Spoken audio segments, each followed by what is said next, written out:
Coffee and Cream on Hail Varsity Radio with Andrew Rogers and Damon Benning. Off the stick of Carlson, left circle twisting, tried to drop it back for Amadio, but it came off his stick.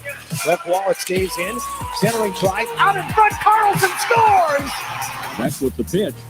A swing and a high towering fly ball. Deep left field. Back at the track at the wall. It's a goner! Paul DeYoung just hit his second home run of the year. 5-0 Cardinals in the 8th inning. Shot clock is 7. Tatum, right-hand dribble. 4 on the shot clock. Tatum going to have to go. Pulls back on Collins and rips home a 3. Step into it, big fella. Step into it. Be the star you are. All right, Kansas City. It's time to get the show started. The 2023 NFL Draft is now officially open. The Carolina Panthers are on the clock. With the first pick in the 2023 NFL Draft, the Carolina Panthers select Bryce Young, quarterback, Alabama. Although it's my name being called, there's so many people that push me and allow me to be here. And as amazing as the moment this is, I'm going to try to live in this moment. I can't wait to get to work and start building off of it. Welcome in. Coffee and cream in the morning on a Friday. Friday. Got to get down on Friday. That's pretty good. Hey, was Sasha the cat? Was she the mastermind behind that years ago? Good cock. It took you too long. Whatever. Good morning. Go back to doing what you were doing. They got a pickle on the chicken sandwich. I haven't had a chicken sandwich in a long time, but I did have a lot of chicken lately. I had chicken again last night. Yeah, what'd you have? So did some thighs. Okay. I started them in the oven about 275 for 25 minutes. Okay. And then went high blast in the air fryer. Get that little crispiness on it? Oh, yeah. It's pretty good. Okay. Add a little rice. I feel like that's like the third time in like 7 days I had chicken and rice. You getting that bodybuilder game right? I don't know. I went to the meat store with my mom a couple weeks ago, maybe. Mm-hmm. And so I was telling the story on the show. We got these 5 for 5s, and she actually just went back the other day with my sister to get some more stuff for my sister to take back. But so I've tried to use everything that we've got, because I don't like freezer burn, and it was still in the styrofoam packages with the plastic seal. Yeah, so I didn't want it to be in there very long. So I'm paranoid like that.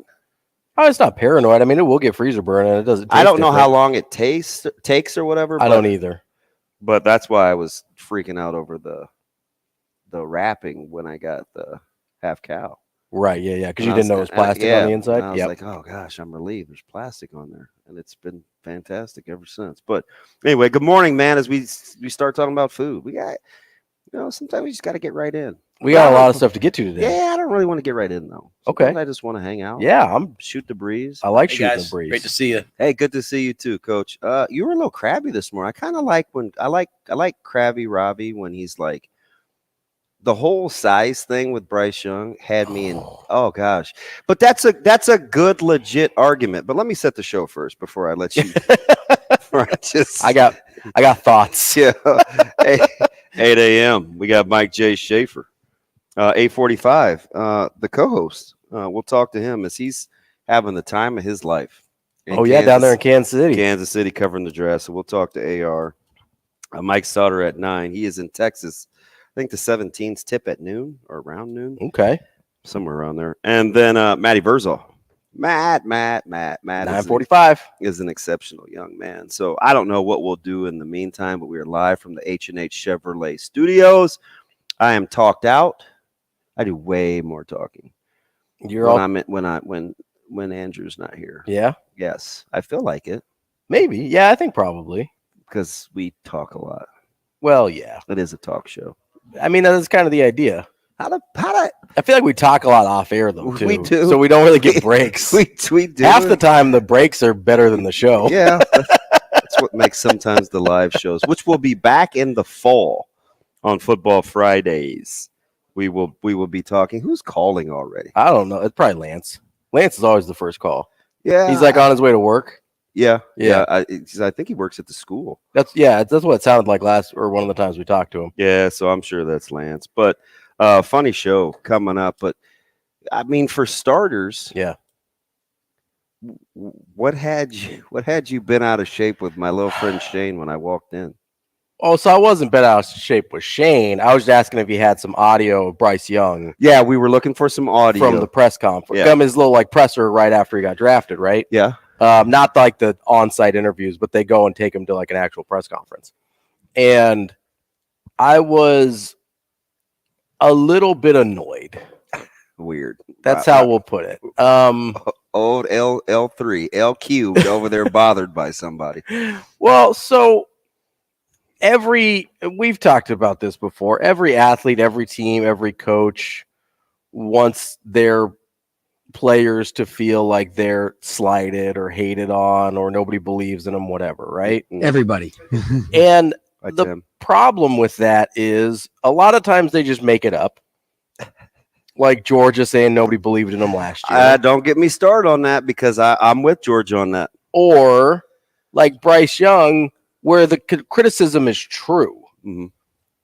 He is small for a quarterback or for anyone playing professional football outside of like a corner, right? Yeah. He's a small guy. I don't believe the 204 if my life depended on it. Neither did anybody on the panel. No, they're like, yeah, he's probably going to play at like 190. And I was like, that even seems generous. They're like, yeah, that's a combine. That's a he workout. He probably drank like 3 gallons of water before his weigh-in to get to 204. Like he probably had a bunch of Chinese food to get the salt in, to retain the water, like getting that sodium high. So he had a ton of water retention. That man does not. I thought they got off of MSG. Is it back? Listen, MSG is what makes it delicious. Don't let anybody tell you any differently. Does drinking that much water work? If you're in the short term, if you're just trying to get. What, you got aspirations? You know, I mean, I want to. You're almost 50. What difference does it make? I want to weigh a little bit more, I guess. I don't know. It doesn't work in terms of actually putting weight on, but you will weigh in higher if you drink a bunch of water or eat a bunch or whatever before you're about to go weigh in. And so, like, I'd be shocked if he plays above like 180, if I'm being honest. Stop. No, I'm serious. He's 5'10". Stop. You see how skinny he is at 5'10"? He did say, he goes, I've been this size my whole life. And I was like, yeah, no big deal. Relative to your age, probably. Right. But he's acting like everybody's hating on him for it. It's like, that's a valid concern. Like, it's just deal with it. Yeah. It's like, people aren't hating on you for bringing up a thing that is true. That's just, hey, I'm observing that you are 6 inches shorter and 30 to 50 pounds lighter than what your ideal quarterback size was. And I agree that people make too much of it, right? I agree. Like, I don't think you need to be 6'3", 6'4". There's a lot of guys, like Caleb Williams is 6'1". I think he's listed at 215. Yeah. You can't tell me for a minute. I don't even know he's 6'1", but he is, like, they're drooling over Caleb Williams. And he's built thickly. He's not built like Bryce Young. Bryce Young's built like Prince. Like, my dude is skinny. Oh, okay, here we go. He is a waif of a man, which is fine. He might still be successful. I think he's super talented. I think we both said we would have gone with him, right? Yeah, he would have been my number one pick. So that's not hating. It's just saying, like, hey, by the way, if it doesn't work out, it's probably because guys that weigh 2 to 3 times as much as you are landing on you 30 times a game. So you think that's going to be different somehow than Tua? No, but even Tua's built more thickly. Yeah, that's big booty Trudy. That's what I mean. He's got some trunk. Russ Wilson, Tua are guys that are built more thickly, even though they're short. Yeah. Right? They're stocky builds. Like my little guy in Arizona. Yes, like Kyler Murray. Kyler's built thick, okay? Bryce Young is not built thick. That dude is built like a JV point guard. Like, I don't know what his argument is that people are being mean to him. He still got picked number 1. Obviously, there weren't that many haters. Yeah. And he was the consensus number 1. So you think it was much ado about nothing? Why are you so mad? Because people do this all the time in sports. And it's so dumb. Not all criticism is being a hater. Some of it's true. Yeah. And it's not like I'm saying you can't overcome it. I still think he should have went number 1. How is that hating? It's just being like, hey, if you were 4 inches taller and were an actual 204, not a Frank Solich tape things around my ankles 204, like people would have fewer concerns. That's fair. Frank ain't weighed 200 a day in his life. No, he taped the stuff to get to like 150, didn't he? Yeah, something like that. So, I just thought you'd appreciate the reference. Mm-hmm. But you know what I mean? Like, that's not being a hater to say things out loud that are observably true. And and listen, one of my favorite athletes of all time, Michael Jordan, the same way. He found a slight in everything, right? He made stuff up. That's fine. Whatever gets you going. But don't come out here and act like it's an us problem because we thought that this 5'10", $145 quarterback out of Alabama maybe was a little slightly built for the 300-pound linemen that run faster than he do. Yeah. Than he does. He do. What is he that? Do? He do? What am I doing today? I want you do what he do, what they do. We don't act like that's not a potential problem. Oh, I understand. I understand. How would you feel today? So who feels the worst? Is it Will Levis, obviously? Hey, I'm trying to figure out why Shane is talking so loud. Hey, little pocket Hercules. Calm it down over there. Well, the Breath Brian's making me laugh. Oh, he's a funny dude. Is he in rare form already? He's in rare form. He's kind of like a Weapon X hybrid type of a guy. Oh, is that what he is? He is. He's Weapon X? All right, so are we getting the calls already? I guess. It sounded like you were about to say something. I was. Go ahead. Why don't you say first? Your show. I forgot. Okay. Is that okay? That's fine with me, yeah. I just didn't want you to defer. Yeah, I forgot. If you forget, that's fine. That's it is what it is. It was kind of funny though. I can't remember. But Shane threw me for a loop by talking with like his 8th decibel. It only goes so. No, I do actually. And it only goes I could see it happen real time where you were like on a train and then you're like, what's happening over there? Yeah, why is he yelling? Like, right? What? And I got up there and just crushed it. No. No. Well, you know what it is. Crushed our eardrums because you're shouting over there. Shane, knock it off. What are we? We are a caring, not coddling environment. Okay. Can I jog your memory? Bryce Young, haters, size. No, I was going to get into something with Will Levis and how. Oh, yeah. Who feels the worst? Who feels the worst? And you started with Will Levis. I don't know who the other options are. Because I don't know who feels worse than being the last guy in the green room. Although he appeared. Well, you are something else. Well, I mean, no, that's the worst place to be, right? Hey, where's everybody at? Yeah. Well, I mean, he did appear to be well consoled, though. Yeah. That may be part of the problem. Although that may be part of the problem. I heard all of the blondes were related to him. Too many selfies and a lot of siblings. Is what I was and cousins. Told. I was told all of the blondes were related to him. Apparently, there was a brunette that came in at some point that I never saw. Oh, she was early. Yeah, she must have. The one in the white dress? No, the one in the red dress. Oh, yeah. Maybe she was like, yeah, I'm not staying with this guy. He's going in the second round now. Yeah, so I think that's the girlfriend. Yeah. All the blondes were related. But, yeah, the brunette, like, pieced out. So I don't know if she's like. Maybe her nerves were bad. Maybe she's like, yeah, top 5 picks only, bud. I'm out. I'm going to go hang out with Anthony Richardson. Maybe Q39 was calling. Because they were right around the corner from Westport. Yeah? Yeah. Yeah, I don't know. Q39. So Kemper Arena is like right around the corner from where they were, the Hy-Vee Arena now. And so when they panned the audience and I saw the Auto West thing on the old building downtown, I was like, man, stay at that Hilton, just caddy corner from there. It's a fantastic little breakfast place right around it. But that was a lot of people, man. The people watching I must have rewound the television 25 times before the draft even started. Oh, just looking at the crowd and stuff? Yeah. And I couldn't get the Raider fan that had on, like, the things that you would hang flower pots from in your roof, those thick link chains. Yeah. So he had a gold one on. Wait a minute. Does Dookie Clint think we're having breakfast, or is he just coming over to say hello? Because I just saw Dookie Clint roll up. He's got his phone out. He's going to text me. I don't know. Hey, why is the door locked? Clint, we're not having breakfast, buddy. It's not even the right week for that. I think we're on an off week anyway. Dude, what is going on today? I don't know. It's a Friday. But why are we so edgy? I'm okay. Did the Raider fan have 2 chains on? That thing wet. That thing wet, man. So Wet. he looked a lot closer to Shane than he did you or I. Were you talking about Bryce Young still? No, the Oh, Charger okay. fan with the flower pot chain. Okay. It was like thick. Yeah. And it had a medallion on, and he had a Chargers jersey, and he had like long, curly, like wavy hair with a flat bill on. Mm-hmm. And I couldn't get him. What's going on here? Listen, I tried like 10 times. Seriously, and I couldn't get my pause game right. But I was just like, these fans are.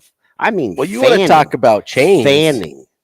You want to talk about? Well, you got the one Bears fan that you did get the picture of. Yeah, him and Black Thanos. Yeah, I got Charger Thanos. Yeah, that's looking for the AFC West Infinity Stone. That's an aggressive amount of preparation. Dude, those are grown-ups, though. Yeah. Like, but fan is short for fanatic. Those are the people yesterday when you were talking about failure that aren't vibing with. They it aren't at all. relating to one thing you said. They're like, what do you mean? There's no failure in sports, dude. Eric. Could you believe how much run that whole thing got all I day really yesterday? didn't. It was going crazy. It was. And I thought we were a little unusual for talking about it as long as we did. Yeah.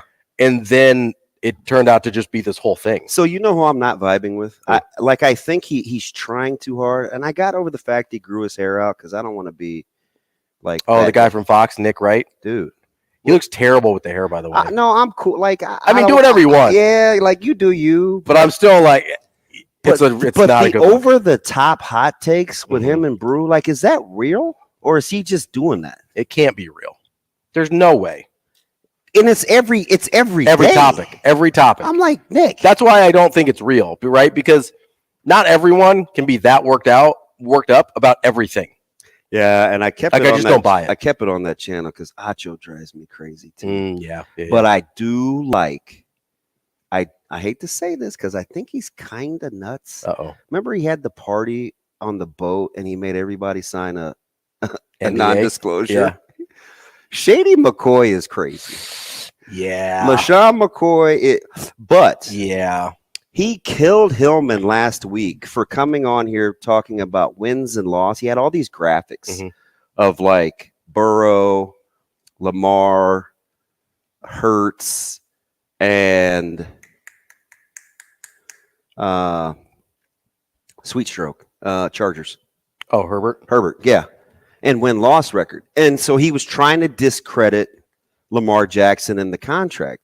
Shady folded his arms, and he's always messing with his hair like he has waves, but he really doesn't. So he's like kind of rubbing his head. And I know he's bothered, right? Like, so he's sitting there listening, and he's like, "Hey, did Jalen Hurts get his contract done?"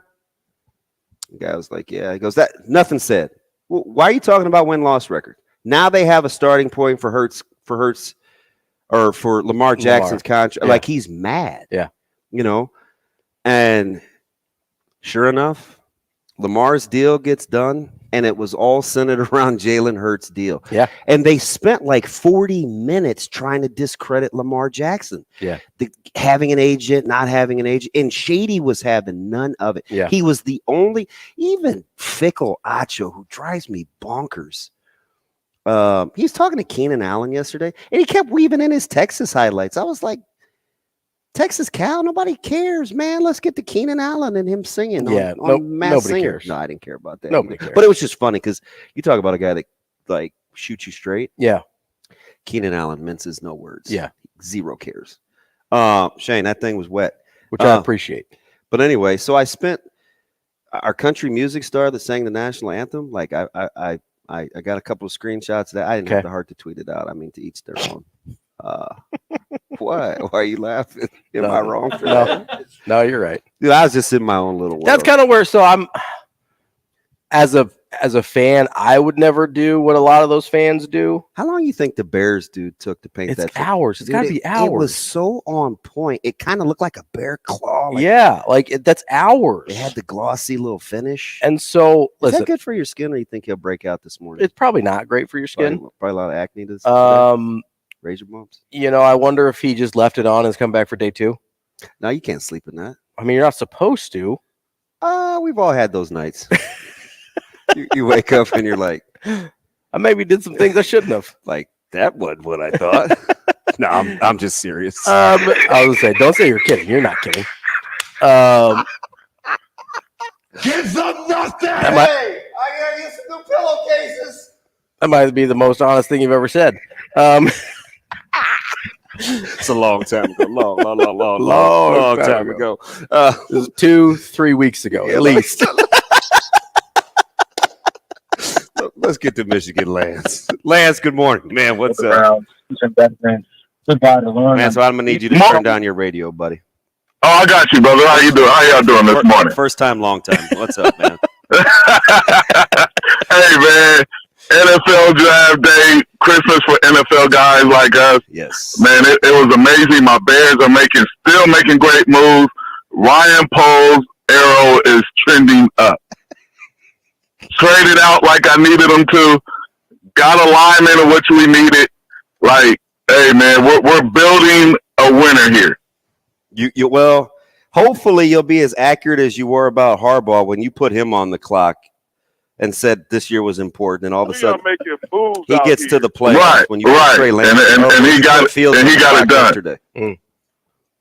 What'd you say, Ravi? I said, now hopefully you put Fields on the clock, so hopefully he'll come through for you. Oh, most definitely. Hey, man, we were talking about the Lions. The Lions are making great moves too. Well, like little high for Gibbs, but I knew somebody was going to move up to get him. I just don't know if I would have. He'd have been there at 18. Yeah, he might not have been there at 34. People were talking about moving into the first round for Gibbs at the back end. I thought he'd have been there at 18. It was a little high, but I mean, I'm with you. They're trying to score, and they've already kind of got some running backs. So that's the other thing where I'm like, well, they have 3 now. Yeah, is that a position of need for them to reach on? I don't know. Swift may be on his way out. That's where I was a little unsure. Yeah, that's what I'm about to say. Yeah, but then also those guys, you could put them out there in that slot too. So, those interchangeable guys. Like, now the Lions are interesting because they're gonna be like the Vikings. Damon, I'm with you on Kirk Cousins. But Kirk Cousins and Jared Goff, like Kirk Cousins, like the best of the mediocre quarterbacks, right? Like you're gonna be stuck in this middle to where you're always gonna be able to compete and make the playoffs, but you're just not good enough to win a championship. I don't know. Or you'll probably make it to the Super Bowl. I'd like to see him with like a top 12 or 15 defense. You're talking about Cousins? Yes. He had that a couple years ago. Man, the Vikings are atrocious on defense. Yeah, last year, but they won like 13 games a couple years ago, and he had a good D. Did you see the secondary? It was garbage. Yes. They were starting Gladney. Come on, man. But hold on a second. Who has a stout defense like that? Like the Chiefs defense wasn't that stout. It wasn't like top. Top 15. What were they? 12, 13? Okay, they weren't 5. They weren't closer to 1. Give me a top half the league scoring unit, and you'll have a chance to win. All right. Hey, did y'all hear about Giannis's comment about failure? Yeah, we talked about it for 50 minutes yesterday. Thanks for listening. I'm sorry, man. Come on, Michigan. Hey, man, I was in and out. I'll go back and listen. Hey. Yeah, I'll go back and listen. But hey, Giannis is interesting, man. Like that's why it's hard to when we try to pin people and say, well, this guy's the best player. He's da-da-da-da. And some people don't want that. Some people like KD, Giannis. They just want to play basketball and not have the criticism. Lance, but we'll come back. Brett Brown, stay right there. We're just going to go from all right. Coffee and Cream. Buckle up, man. I can already tell where this is going today. Let's go. We'll be back in 5 minutes.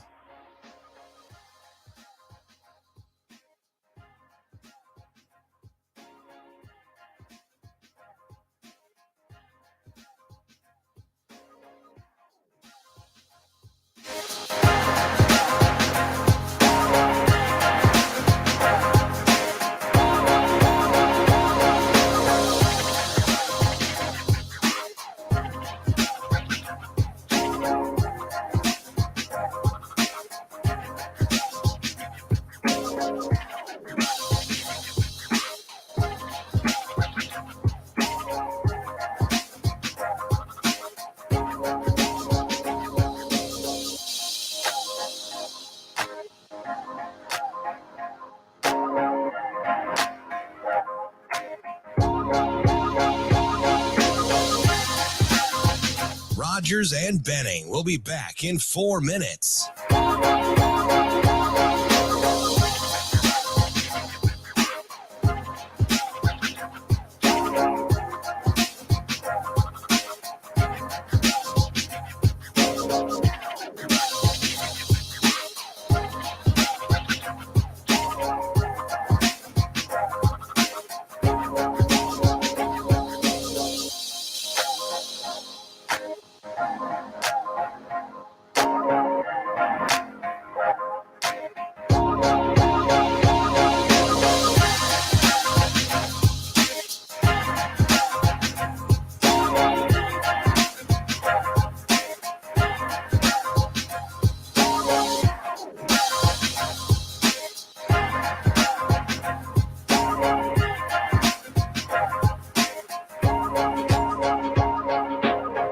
Rogers and Benning will be back in 3 minutes.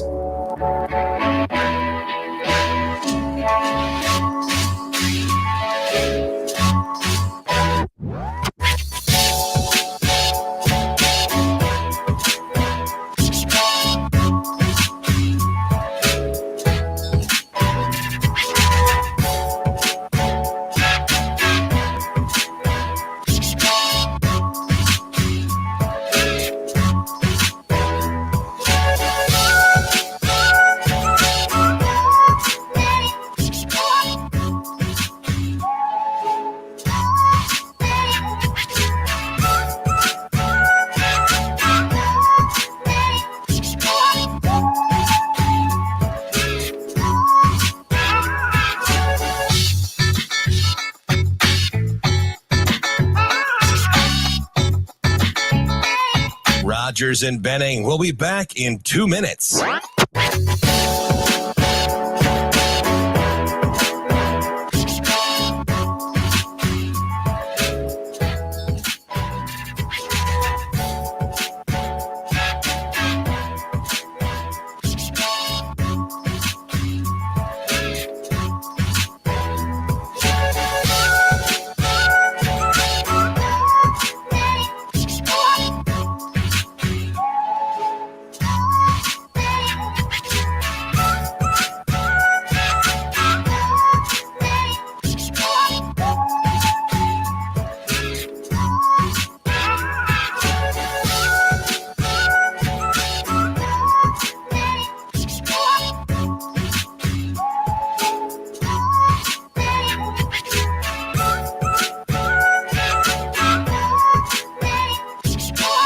Rogers and Benning will be back in 1 minute.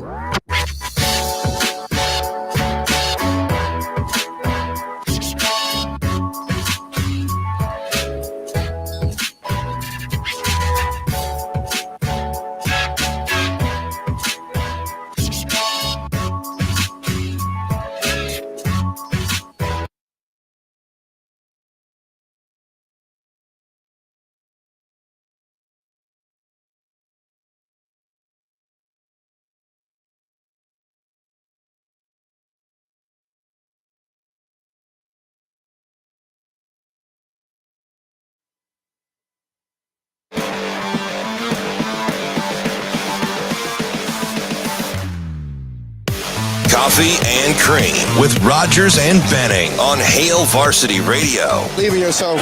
I was at a point where nobody believed in me, but I put my trust in God and my family, and what I did, I had discipline and just consistency, man. You can do anything you put your mind to, and I'm a living testimony that you can really do anything, because I come from nothing. So I'm blessed to be on this stage, and to that little boy, that little girl out there, man, you can do anything you put your mind to.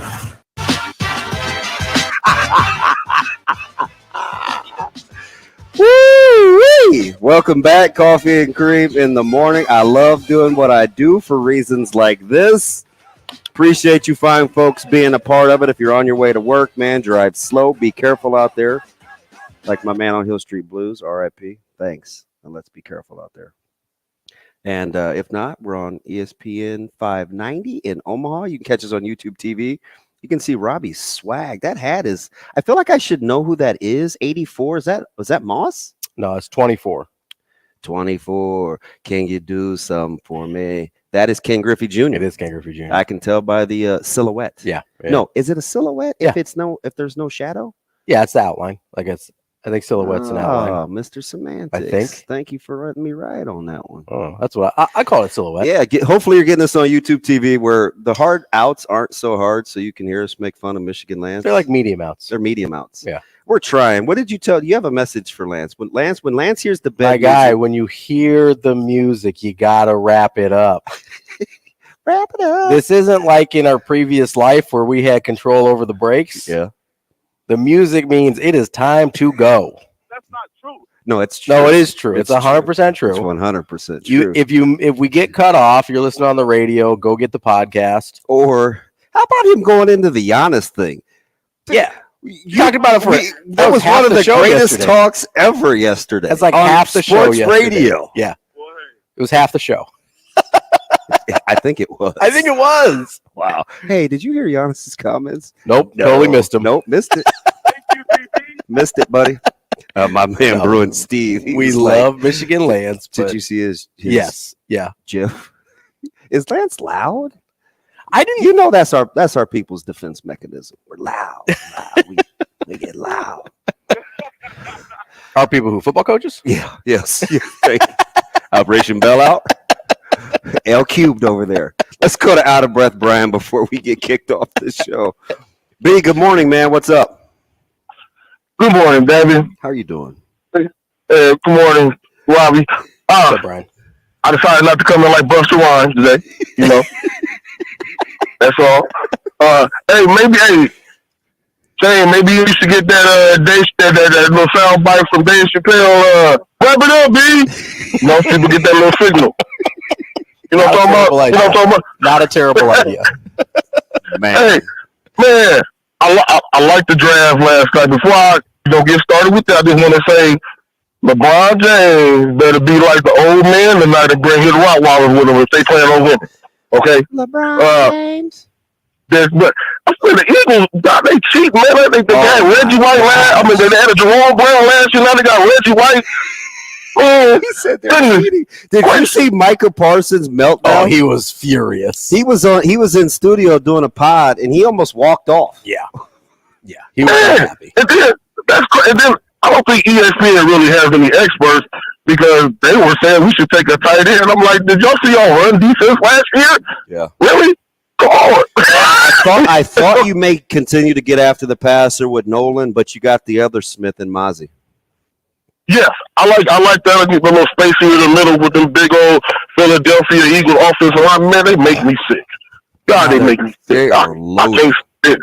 In Chicago, I'm glad to see that during my lifetime, not only have they drafted an adequate quarterback, but they actually trying to protect him now. Yeah.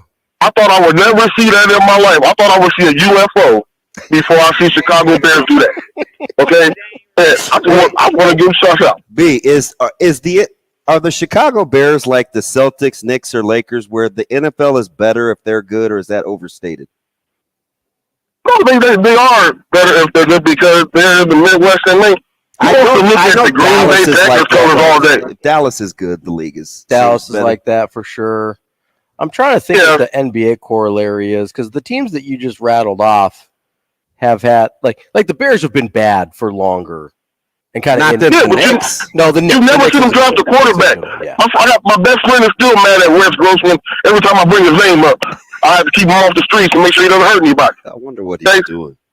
Hey, B, do the Lakers get it done tonight? Man, like I said, I think they do.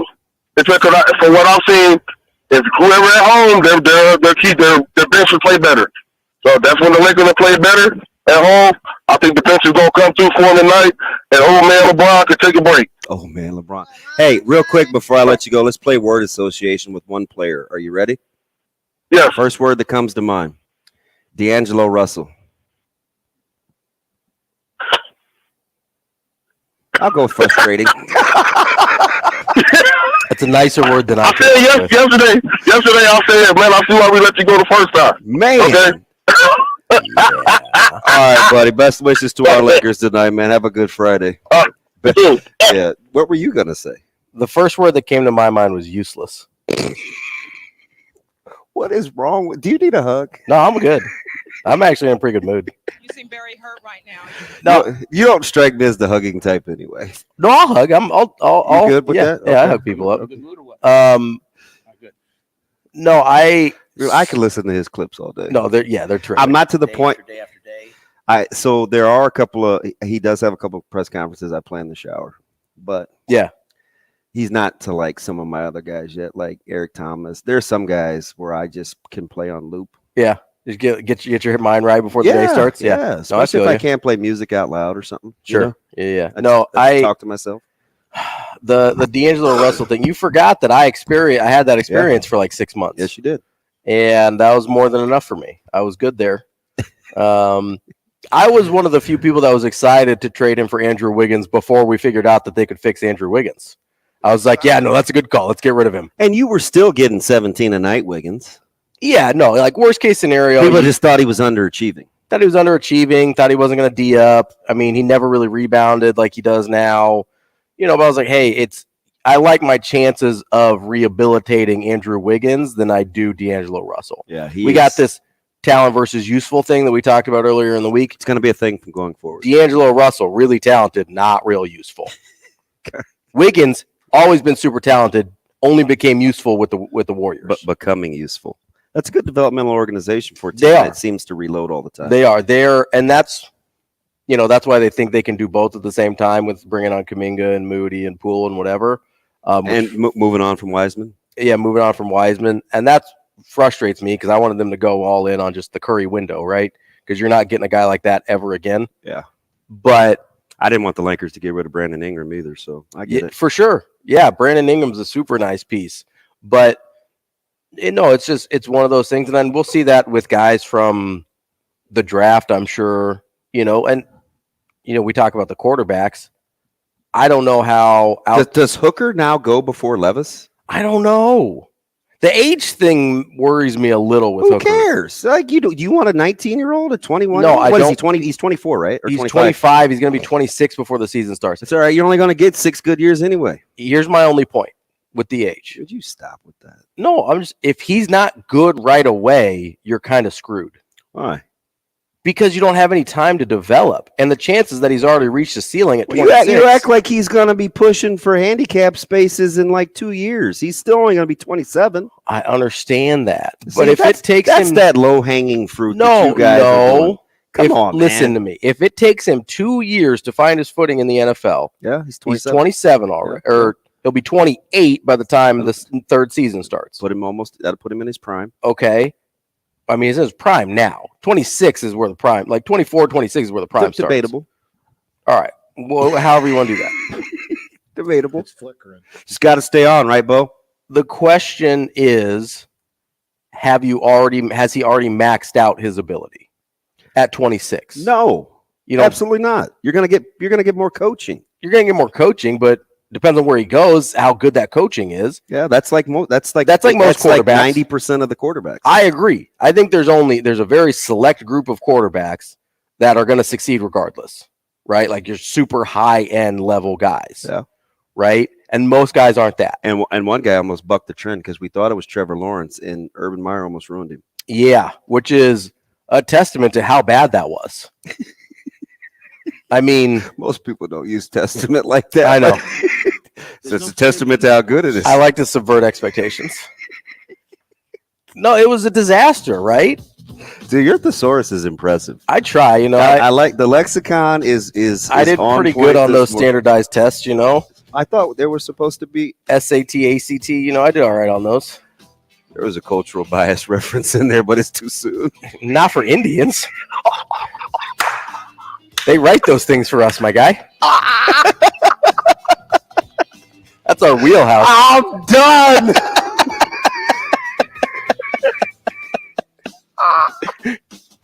I have no idea if we're going to make it, but we're going to try. Coffee and cream back after this. Rogers and Benning will be back in 4 minutes.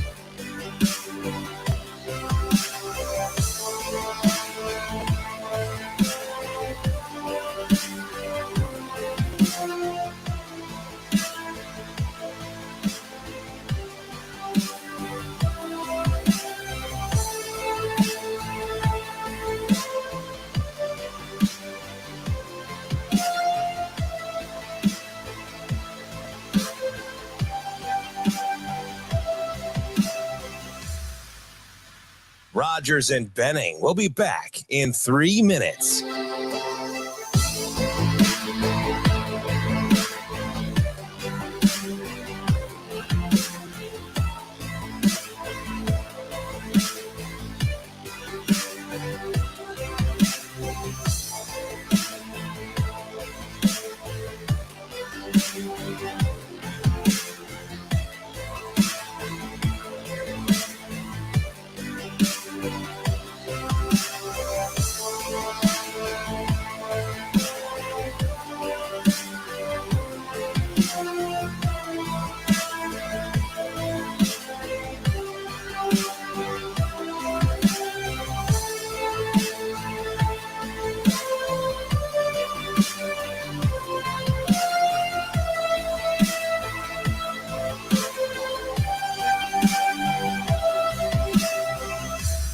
Rogers and Benning will be back in 2 minutes.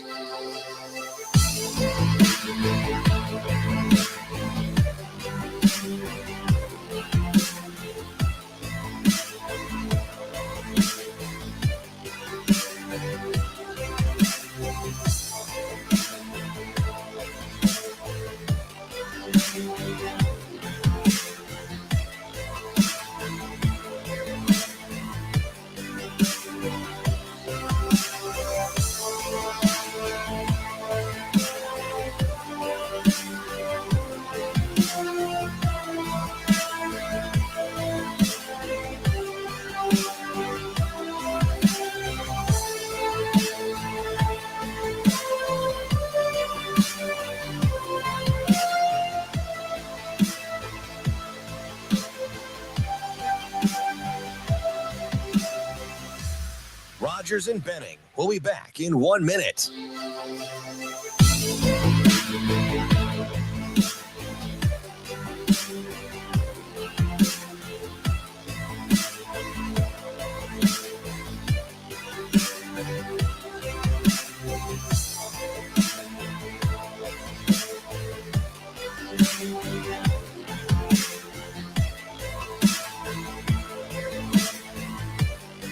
Rogers and Benning will be back in 30 seconds.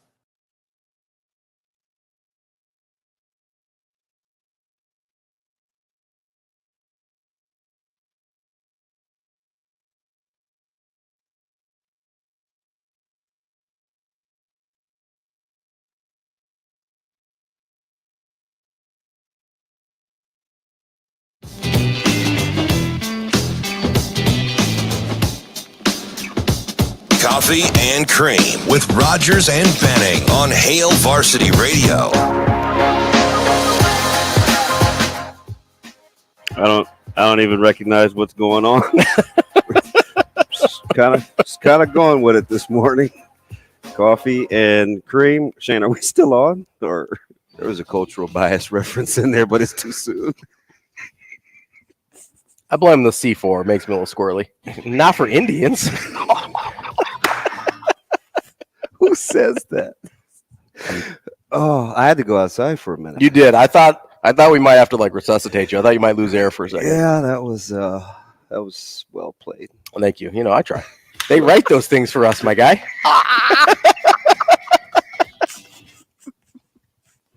Oh, over the break, he doubled down on the spelling bee comment. I did. I'm just saying, like, have you ever watched the spelling bee? Not a lot of Caucasians up there winning that thing. Oh, there's a lot of syllables on the last names. They write those things for us, my guy. Okay. Word choice is our wheelhouse. I got you. That and like IT, but that's okay. I got you. So, are you over the the ageism with Hendon Hooker? Or no, I still, I honestly, I would take Hendon Hooker over Will Levis, I think, depending on my situation. Yeah. If I was a team that needed a quarterback like tomorrow, I'd probably go Hendon Hooker.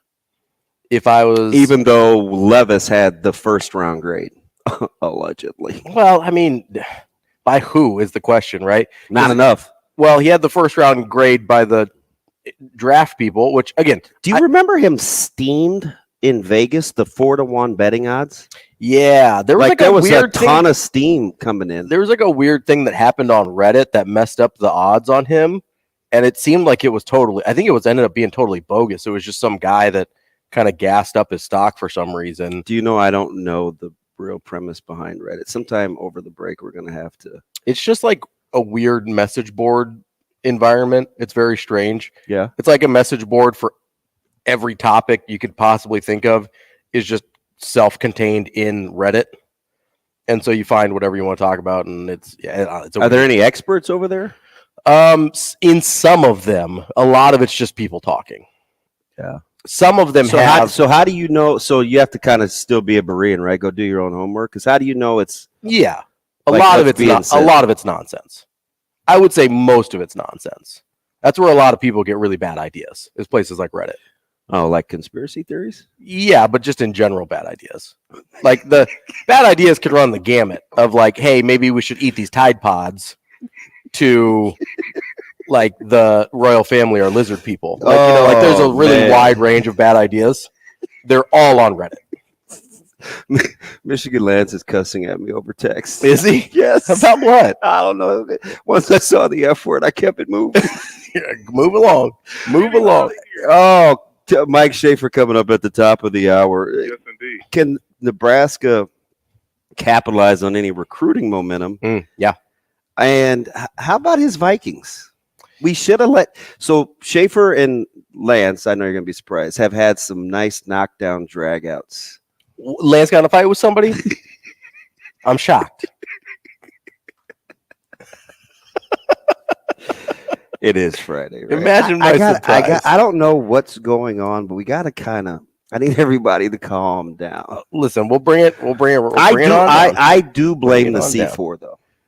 I was okay yesterday. I wasn't super squirrely yesterday. Yeah. Last time I had C4 a couple years ago, it gave me the itchy face. They write those things for us, my guy. I took it with the powder, and it was not Well, you can't double up. That's a mistake. Yeah. I'm on some Spark this morning. So my... And the amino energy? The amino energy. So thanks to Ravi. Ravi, as Shane would say. My wife she's in the food service industry. She used to be a line cook before she got her big job. Mm-hmm. And so she would have these crazy hours. Like she would open kind of dinner service at like 3:00 and she'd be running until 2:00 in the morning when they closed down. Right. And so she's working these like 10, 11, 12 hours. Like the people that Gordon Ramsay yells at? Yeah. Kind of those types of people. Yeah. Okay. So like Gordon Ramsay's the CDC, your chef de cuisine. Then you've got like a sous chef who's kind of second in charge. And then like everybody else doing all the grunt work, those are line cooks. Okay. So she was a line cook when she first started in the industry. And so she would work these crazy like 10, 12, sometimes 14-hour shifts.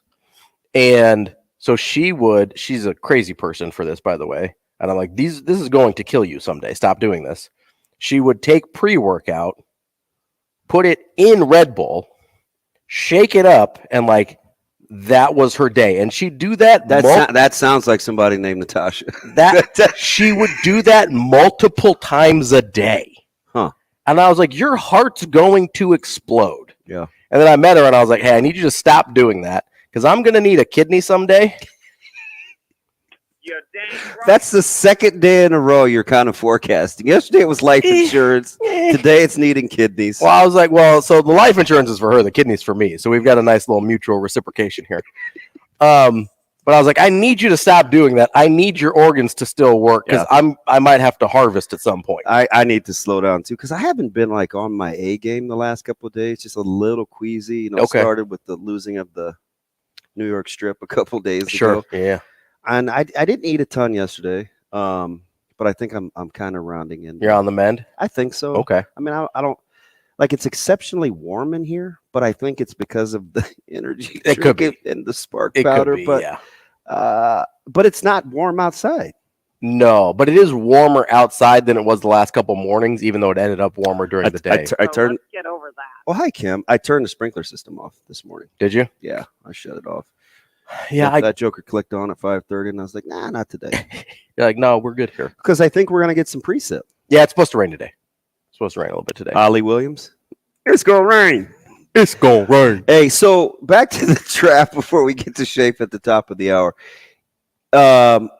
Are you happy with what your guys are talking about doing, or did the Lamar Jackson not coming to San Fran compound the fact you had no first round pick? No, so I mean, my upsetness about the first round not having a first round pick is just the theater of it. Like, I like watching it when your team has a stake in it, right? I understand, okay, and I don't remember if it was the Christian McCaffrey or the Trey Lance that they didn't specifically have a pick this year. If it's for Christian McCaffrey, like, totally worth it, right? You're not going to find somebody that was as valuable to them as he was last year. Like, in the draft, I don't think that's how I felt about getting Minka Fitzpatrick. Right. And because so that turned out to be a conditional pick, and I was like, we're not getting a secondary player of that caliber in the top 14 picks. Especially with how good the 49ers have been, you're talking 28, 29, 30, 31, somewhere in there, where that's not going to be, you're not getting that level of guy at that spot, most likely. So with the Christian McCaffrey thing, I'm totally cool. The Trey Lance thing, I do think they probably need to move him to see if they can get some assets back. But at the same time, I think he might have to play to start the year also.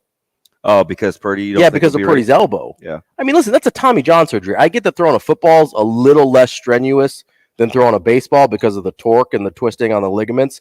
Throwing a football is a little bit more natural, a little bit more natural of a motion. But I still don't feel good about what is that, like a 6-month turnaround from the time he finally had surgery. Yeah.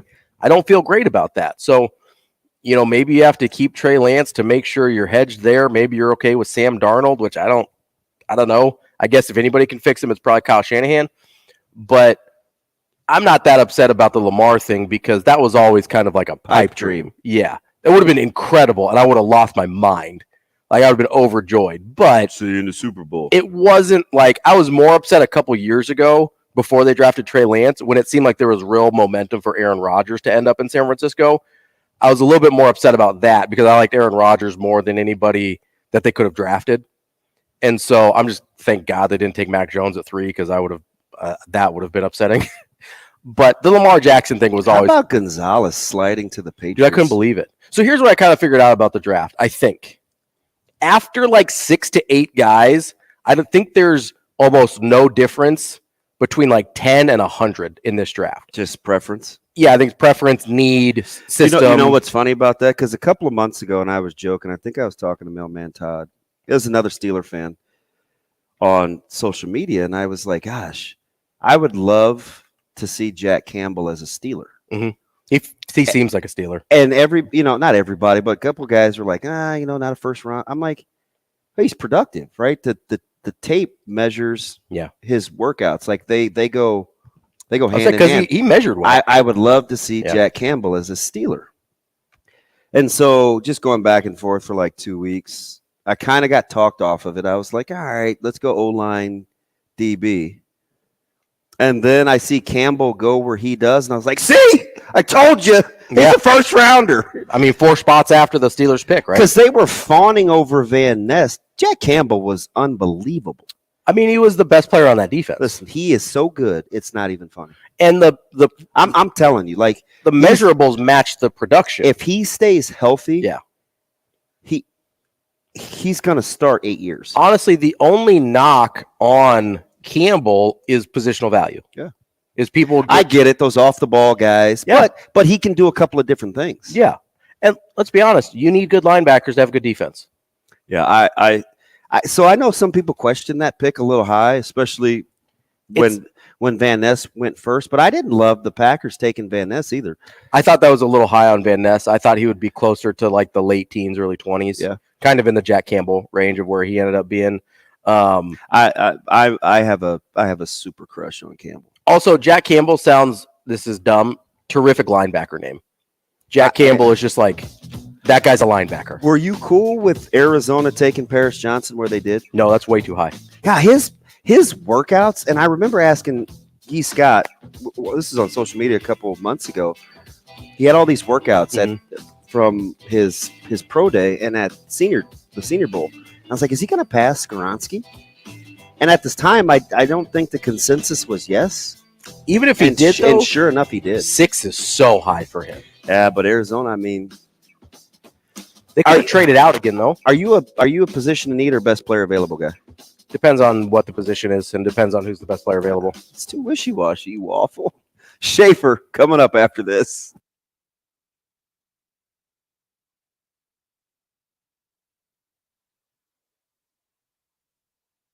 Pick in the with the 23rd pick in the 2023 NFL Draft, the Minnesota Vikings select Jordan Addison, wide receiver, USC. The first time in the common draft era, we have seen wide receivers go with 4 straight picks in the first round. Never.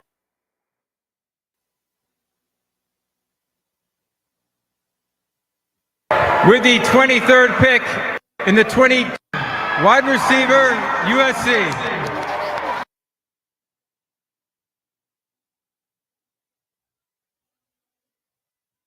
With the 23rd, with the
Coffee and Cream with Rogers and Benning on Hail Varsity Radio. With the 23rd pick in the 2023 NFL Draft, the Minnesota Vikings select Jordan Addison, wide receiver, USC. Who by far and away, in my opinion, had the worst on-stage interview. Yeah, you were not a fan. No, I wasn't, but it's okay. Like, it's his night. Have some fun. I don't want to be Denny Downer, but I'm always reluctant, especially as a wide receiver, to be calling your shot. Yeah. That's soon in. And I mean, I get it, being confident. There's just a lot of – that's one of those places where you're so dependent on other people that it's kind of – although he should have a heyday. Yeah. I actually like him as a prospect. Me too.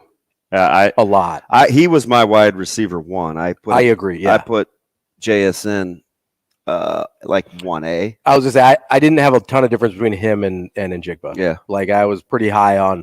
I'm still kind of confused why both of them fell the way they did. You can ask Mike. He's here. Oh, thanks for producing as we welcome in the main man. Oh, and he's got his gear on. Love it. This is the only guy that has the better beard than you do, Ravi, as we welcome He does. His beard game is strong. From 24/7 Sports, my man, Mike J. Schaefer. Schaefer, good Friday morning, man. How are you? I'm good. How are we doing? I'm good. Was I a little harsh on Addison's on-stage interview, or we just let that one ride and let young men be young men? He could have run around doing the DX suck it chop like 7 million times. He could have flipped everyone off. I mean, he could have done whatever he wanted, and it does not matter. Do you know why?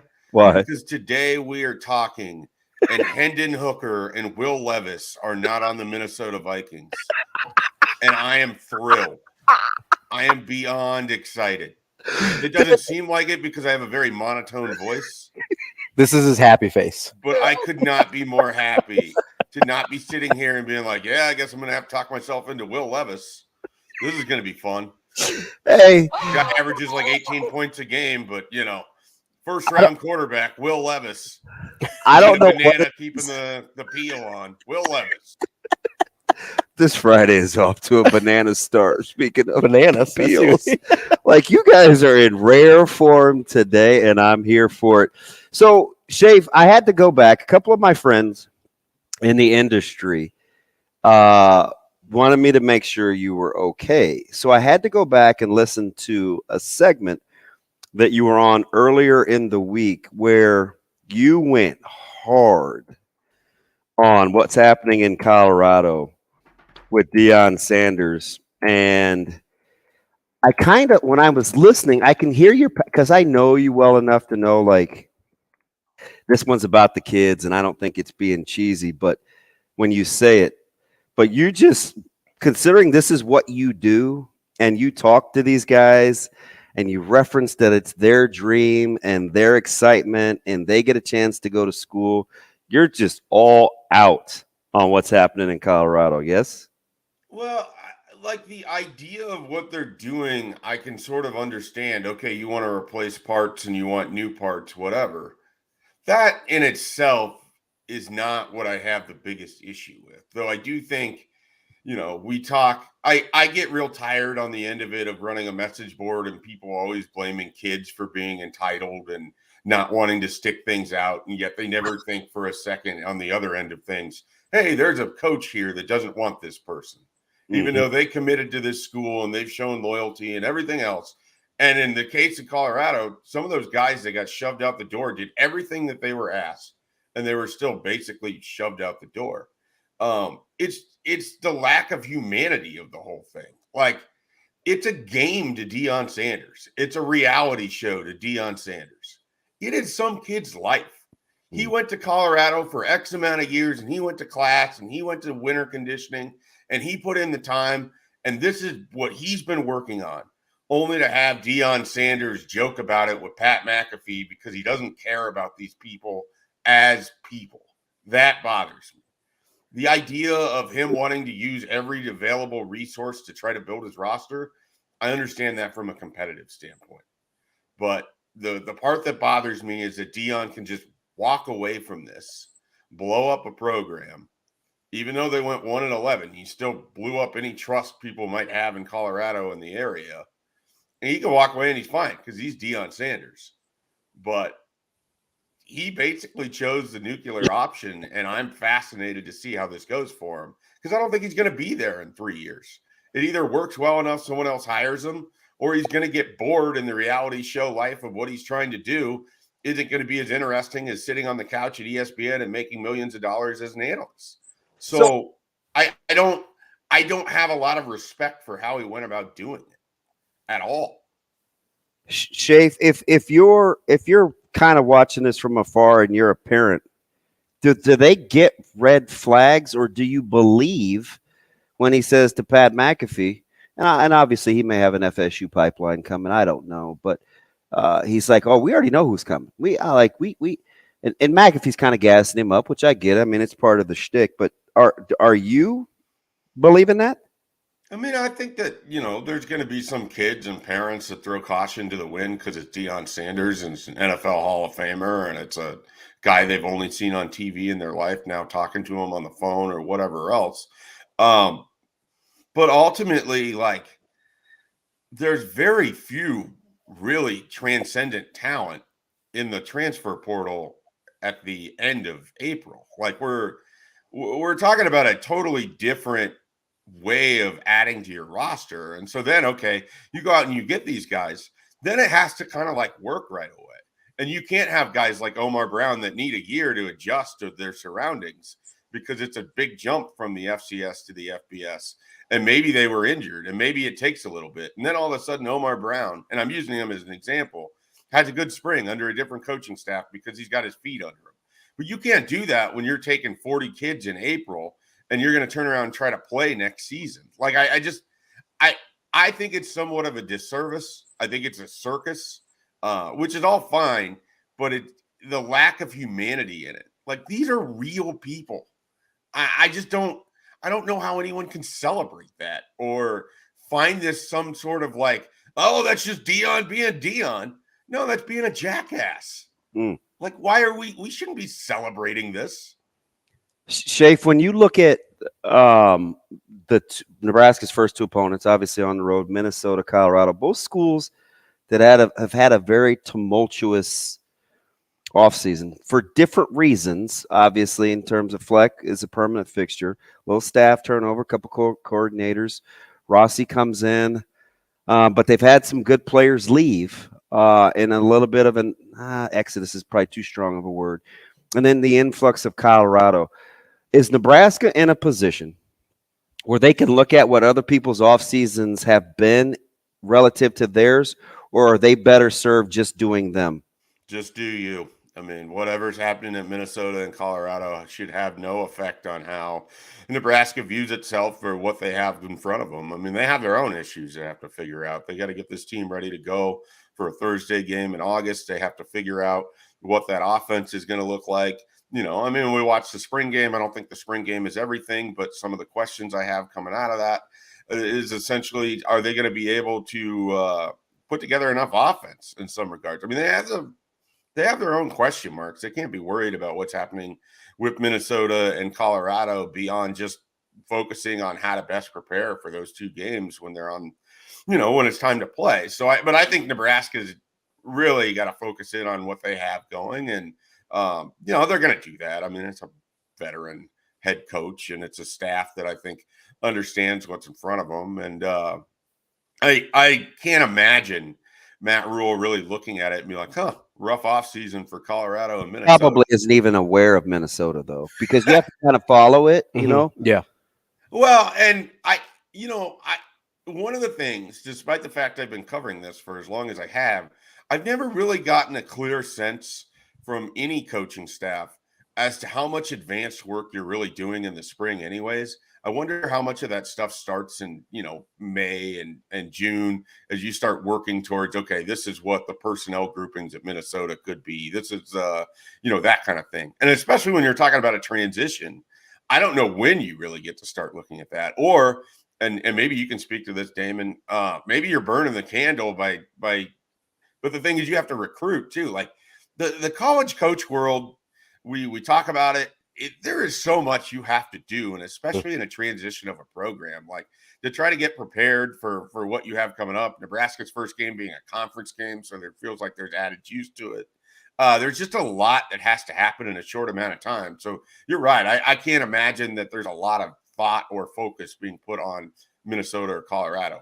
I pit it against, just coaching at this level, doing what we do. We obviously keep we get every roster from the previous season, right? So we look at juniors, seniors, it goes into kind of a list. We look at the May 1st, the transfer list, and try to get an idea. And I think I can say that and not come across as, we're consumed about what everybody else is doing, as much as we just try to be as prepared as possible. We're still going to do what we do, but I would like to know if, quarterback X has left school Y and he ends up at a new school, right? Like, I do think that would behoove us as well.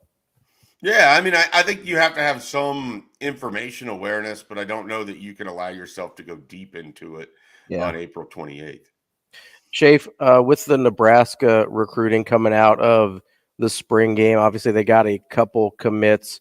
What are you expecting in terms of how this class continues to progress coming out of the, obviously you had the big recruiting weekend in March. You had the spring game as a big recruiting weekend as well. How do you expect this to look as we move into the late spring and early summer? Yeah, I mean, we've got a really interesting next, I don't know if it's 4 or 5 weeks, but the coaches will be out on the road doing evaluations. I would imagine there will be some recruits that'll come in for visits. There was a kid that was going to be here in Lincoln this weekend until he learned that Matt Rule would not be there. And so then, Nebraska's like, hey, maybe we should try to reschedule this because we want you to see the head coach if you're coming up for an unofficial visit. So I think there's going to be some visitors probably.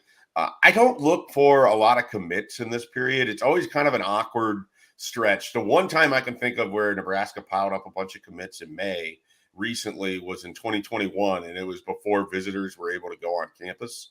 And so you got I think they have 5 or 6 kids commit between the end of April and the end of May. And I don't know how much of that you're going to see because I think Nebraska is structuring a lot of official visits in June. I think they're at the point now where, if you haven't made your commitment as a recruit, you're probably waiting to take some official visits at this point. And then it's a matter of just getting those scheduled out. So I think it might be a little quiet on the commitment front unless they're able to, a kid like Carter Nelson, I don't know if he needs to go on a whole official visit run because he's obviously seen Nebraska a dozen times. And then he went on some trips to the SEC. I think he has a general idea of how he feels about things. I think Nebraska's in a really good spot there at the moment. A kid like that committing wouldn't shock me.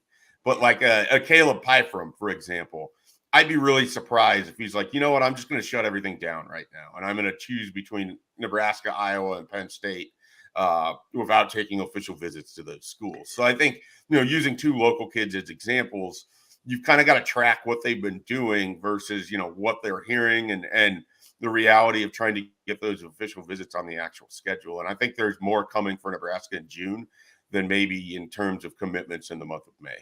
So of the local guys, who do you think has the most to gain from this upcoming eval period? Do you mean nationally or from Nebraska? Yeah, locally, like it within the state. Well, right, but I'm asking, do you mean like from schools coming into Nebraska or from Nebraska evaluating kids? From schools coming into Nebraska. Well, I think your son, Caleb Benning, is going to have an opportunity because he didn't, that injury, as you guys well know, removes a lot of film and then it creates some questions. So people want to see how he bounces back from it. Obviously, he had a really great title game, and so that answers some of it, but people want to put eyes on it. I wouldn't be surprised if there's some schools that stop by if he adds some offers. Caleb Pyfrom, I think, is someone that's funny. Missouri just said that exact same thing, Jake. Literally. The other day. I am in their heads. Like literally just said the exact same thing. They want to see how kids heal and they want to see how they grow. I mean, those are the Those are the two things that it's hard to get unless you show up on campus. And so even then, the healing part, I think they want to see probably how he moves athletically too after everything. So Caleb Piper, I would imagine someone else that could stand to benefit from schools that maybe haven't come into the area, or they're trying to catch a lot of kids at once. Remember, with Christian Jones and Tyson Terry, you've got two guys in 2025 that are going to get probably some schools that want to come in and get eyes on them. And then when you're here, the thing that you do, okay, you're already going to go see Christian Jones. Well, you might as well see Caleb Benning and the Rizaks and everybody at Westside. All right, you're in Omaha. How can you, coaches always talk about how can you get the most out of when you go to some of these areas. If you're here in Omaha, you should be hitting Elkhorn South. You should be hitting Omaha Westside. You should be hitting Central. You should be hitting North, because there's kids at all of those schools. You should be hitting Bell West. And I imagine those coaches will. So I think having Christian Jones and Tyson Terry with some recruiting helium will help in terms of even the 2024s, because if you're here, you might as well put eyes on it. And you never know who's going to flash for you. That's interesting too, because one of the many reasons that I like Coach Huffman is, he's also one of those guys that will recommend other guys in the Metro to coaches. He's the one that put me in that mindset. I hadn't really ever considered. And he's like, Mike, he's coming good. in to see my kids. He's good. I might as well, I want them to come back all the time, and I want them to recruit Omaha all the time. So I want to get them out to other schools so they can see there's other talent here too. And then, Iowa Western's just right across the river. So you can get a lot out of a trip to Omaha. And if there's a kid or two in Lincoln, I don't know if Dash Bauman is going to draw a ton of interest. But can I say something about Dash Bauman? He's very fast. I said this last year, and I think people looked at me like I had a horn grown out of my head. He was their best defensive prospect on that roster, and that included Malachi Coleman. Yeah. I mean, he's a very talented athlete. I mean, watching him, I think I can say this. I don't think it'll get him in trouble, even though he's at a new job. I was watching on the sidelines with Brian Applewhite last year, and he came away impressed by the athleticism of Dash Bauman. And he was asking me about him and everything else. So he's a guy that if you're watching from a physical standpoint, he's definitely going to flash. And he's someone that I think is pretty intriguing. He wasn't able to get down to that camp in Kansas City, but I would have liked to have seen him down there, because I think it would have been pretty intriguing to see how things went for him. Or if he was there, I didn't see him, and I don't think he was on a results sheet. I don't think he went. Yeah. So he's probably the most interesting 24 in Lincoln at this point. You mentioned Dash Bauman.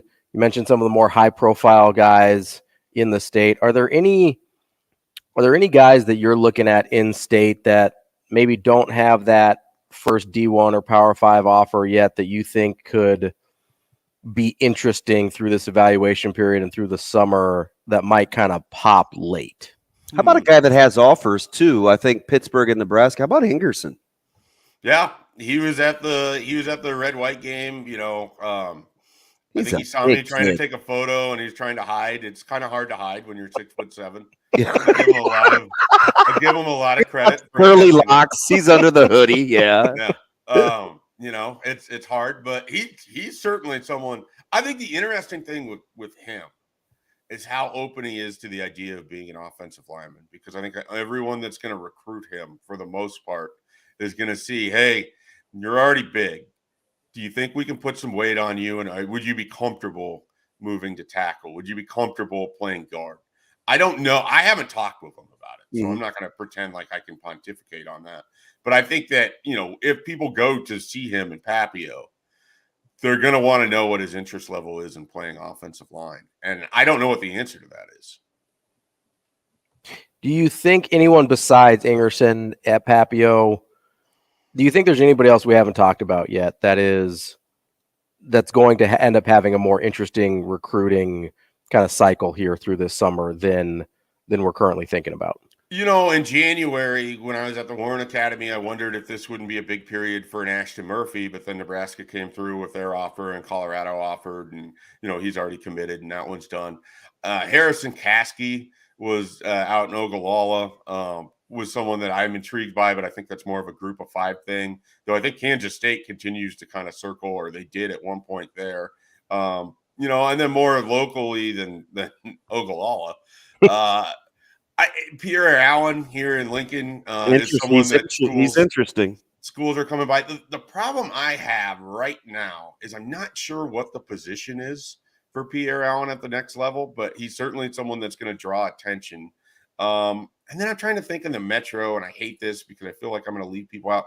I think the Rezaks obviously are guys that you want to at least evaluate and get eyes on and see what they're capable of doing potentially for you. Because I think both of them athletically have the ability to play other positions and what they're doing necessarily in high school. So some of it is, can you line this up for what you want? And I think both of them are really interesting kids. And so those are kind of the off-the-cuff answers I have for you at the moment. What's the holdup on like a Pierce Mooberry out of Millard North? You got an Iowa State offer. I was going to say there's some teams that aren't held up. I mean, there's some teams that have gone in on it. I was walking out of the stadium Saturday with Brunks, and he said something to the effect of, do you want to place a bet on how quickly Pierce Mooberry gets a Nebraska offer? And we didn't do that. But I would imagine he's going to get more attention. I mean, that's a good call. That's a name that I forgot about there. But, yeah, I mean, he's had some schools come in already, and I think he's going to be someone to keep an eye on as well. Great name, by the way. No disrespect to Vermas, because I like him too. He's a stud. He's tough. He's got a good frame. I prefer Mooberry if I had to pick. Mooberry's ceiling is higher. Like, I think that you guys would be going opposite of Nebraska's coaching staff on that, because they love them some Vermas. Listen, Pierce, I mean, roll tape. We were talking about this last week. He was a handful for us just because of his ability to go get a football. His ball skills are good. His body control in watching him is something I think if you pay attention to, he high points super well. He's a handful, man. He's huge. And he had labrum surgery. Like he's going to grow in a hurry. Yeah. I'm a big Mooberry guy. Yeah. Well, it's hard to compare those two specifically because they're not really going to be playing necessarily. They're different guys. They should be. They're on our schedule, so obviously they have my full attention. But man, they got a lot of. I like them up front too. That junior class is really, really good. Yeah, for them. they could quietly be pretty good if they have some things fall right. So this is something that I've threatened to do for a while. Pierce Mooberry is the exact body type that I think Nebraska in-state produces in droves. I mean, 6'4", right around 200 pounds. There is a version of Pierce Mooberry every single class moving forward. Like, this is just Nebraska's going to be it. And that's why I think the 3-3-5 could be pretty interesting.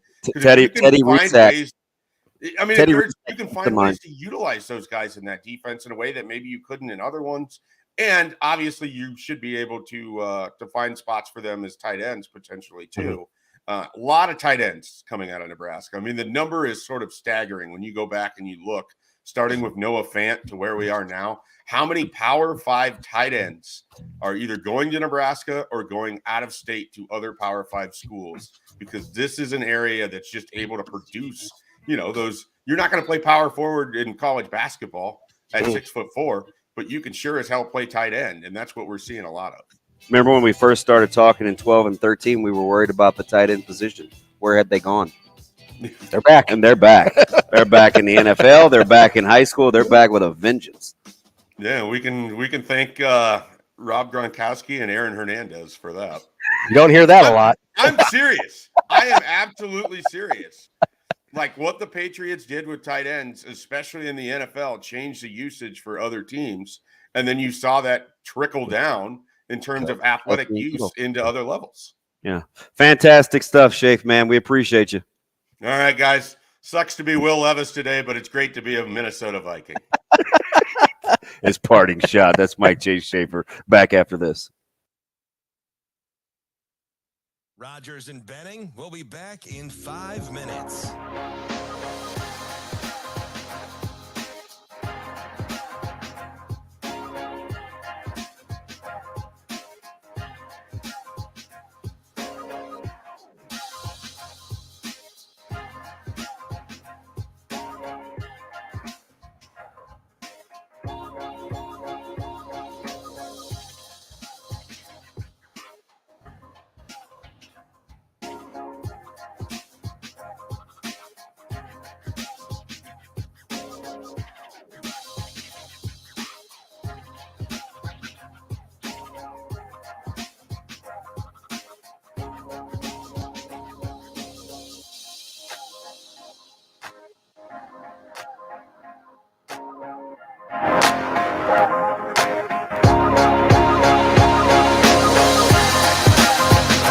Rogers and Benning will be back in 4 minutes.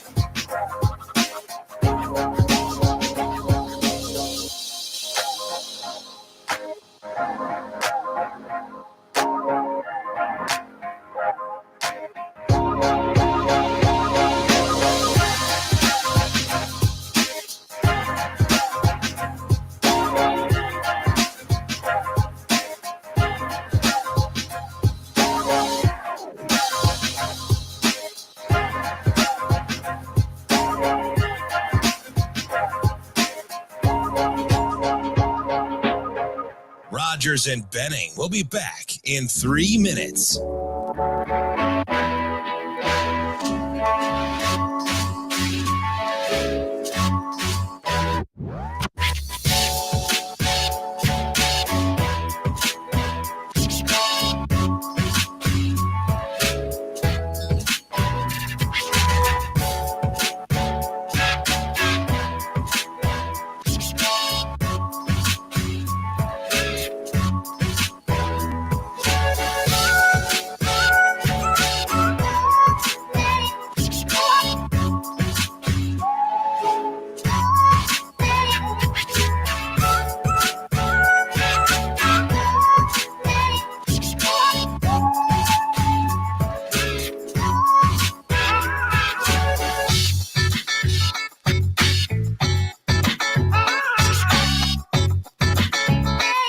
Rogers and Benning will be back in 2 minutes.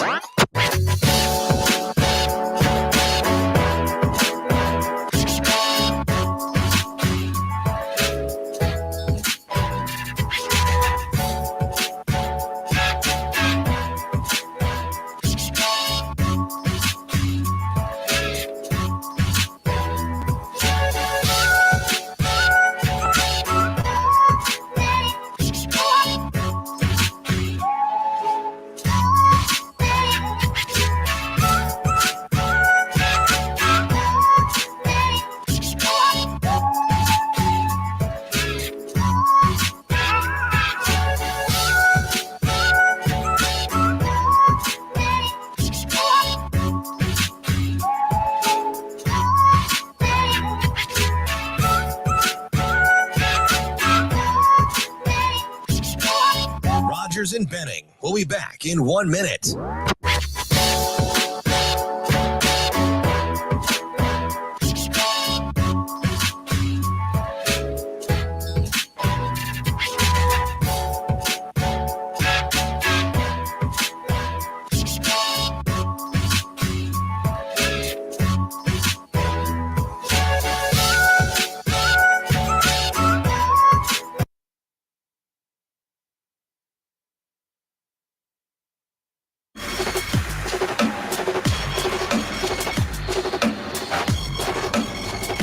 Coffee and Cream with Rogers and Benning on Hail Varsity Radio. You know, for the last few months, there's been a lot of he say, she say, a lot of nail biting, a lot of head scratching going on. But for the next 5 years, it's a lot of flock going on. Let's go, baby. Let's go. Let's go, man. Can't wait to get there. Can't wait to be there. Can't wait to light up M&T for the next 5 years, man. Let's get it. That is one Lamar Jackson. It's a lot of flock going on. a lot of flock going on, huh, Shane? A lot of flock. I don't even know what that means. No one knows what it means. The Ravens, baby, the flock. Quote the Raven nevermore, Edgar Allan Schillerberg. Let's go. Let's go. Let's go. In a, you know, flock going on. In an alternate universe, my quarterback for the 49ers. Will you Flash? Yeah, a little bit, you know. You want the time stone? A little multiverse. Yeah. I'm doing a little, you know. Got you. I got you. As we welcome you back to Coffee and Cream in the morning. Nothing sparks. I won't say nothing. There's a couple of things. But, man, you start talking about high school kids locally, Oh yeah. And people get going. Yeah, old Twitter DMs filling up. Listen, I don't know what's going to happen in state recruiting. I do kind of agree with Mike J though about the eval period. It seems like Pryfrom is garnering steam a little bit, right? That you can't really teach that frame. Got good genetics. Dad obviously hooped for Creighton. We had him in our basketball program for a couple of years, so I think he's pretty athletic. Yeah. Well, I like those multi-sport guys. Yeah. I don't know what happens with. I do like the tight end talk, just because we'll play two, right? We'll use a guy, Trevor Spady, who's pretty fantastic. Is going to be a good get for someone. Christian Jones will play the H-back tight end spot for us. You got Ingerson obviously at Papio, Carter Nelson. There are some guys like that that I think you have to actually see. Sure. Yeah. Right. Because everybody, that somewhere people said, film doesn't lie, but it kind of does. It can.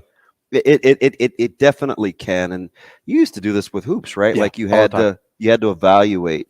You said you feel better doing it with basketball than you do football, but there are a couple of portable skills absolutely that you like. Yeah, well, so I'm more comfortable doing it with basketball because I did it for a decade. Just, and I still do it. And you're not even that old. Right. I mean, basically as soon as I got out of college, I started doing this. And I still do it kind of as a consultant for some programs.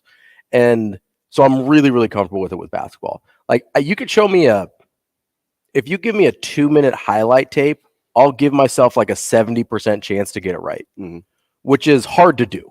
Okay. So I'm really, really comfortable with it. As I'm currently logging into Huddle. I'm really, really comfortable with it with basketball. Football is, I think, a more challenging eval in general because of the nature of the game. And we talked about this a little bit earlier with Jordan Addison, but because there's so many dependent parts in each football play and in each system and everything like that, and you not only have that on the side of the guy you're evaluating, you have that on the opposite side for the level of competition that he's going against with exactly that same number of moving parts and interconnected pieces. So football evals, I think, are really, really tough. I have the utmost respect for people who do football evals, but the thing that's portable to me, to answer your question, long way around the barn here, is the thing that I look for the most if I'm not 100% sure on some of those other factors is the way a guy moves. And you do see that better in person than you do on film. See, that's why I like guys like. So there's a couple of guys that I think are really flying under the radar. Okay. And it happens to be at a couple. I think Millard South is underappreciated. They got a couple of guys up front that I really like. That I think on the O-line. O-line and D-line. Okay. Yeah. Like they got some fellas. Two in particular come to mind. And I like Jackson Williams at Millard West. Okay. I think he's spectacular. And I think if he were at another school, he would be being talked about differently. Like if he was at Westside Bellevue West. Yeah. He'd be talked about differently. He's Isaiah McMorris 2.0. Because Millard West hasn't put out a ton of D1 football recently. Jackson Williams is Isaiah McMorris 2.0. Okay. And I think he's got probably better. I think he's got better top end speed. Okay. No, so and it's no disrespect to Isaiah. Yeah, absolutely.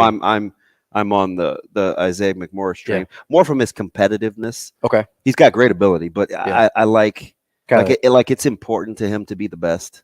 Yeah, and that's a huge thing. Oh yeah, but Jackson Williams, he's spectacular. Yeah. And, they got to get some consistency at the quarterback spot at Millard West to kind of accentuate his strengths. But so we had a couple of common opponents, and they had Millard West previously. So as I'm pulling up Huddle, right, like you're kind of seeing this guy. We see it. Well, and obviously Jamel, I like him and Sarah. Like I've known about the trio, right? Like all their kids are pretty talented. But I think Jackson's kind of flying under the radar, being recruited. Mm-hmm. Because he's good. I think he's top. And I think that's hard. I shouldn't say this out loud, but I think he's a top 6 or 7 talent in the state. Yeah. I mean, that's saying something because it's a pretty good class. Oh, it's a it's a great class. So calling him tops. There's some years, no offense, and I'm talking talent. Yeah. Talent. But there's some years you call a guy top 6 or 7 in Nebraska, and it's like, maybe he's fringe D1. Yeah. That's not the case this year. No. Right? Like No. that's a compliment. Yeah, they'll go 10 deep. Yes. And D1 guys. So you think that's probably low. I would say it's probably a little higher than that. Yeah. You're not going to have 10 Power 5 probably, but you'll get. Oh, you could. Yeah, maybe. Well, for sure, the top 7. Yeah. 8. Yeah, you're probably right. Because if Ashton Murphy's 6 or 7. Yeah, you're right. Oh, so you could go, what, 12? Well, that would be something. Power 5? Yeah. That'd be a huge year for Nebraska. And maybe that's stretching it a little, but not a ton.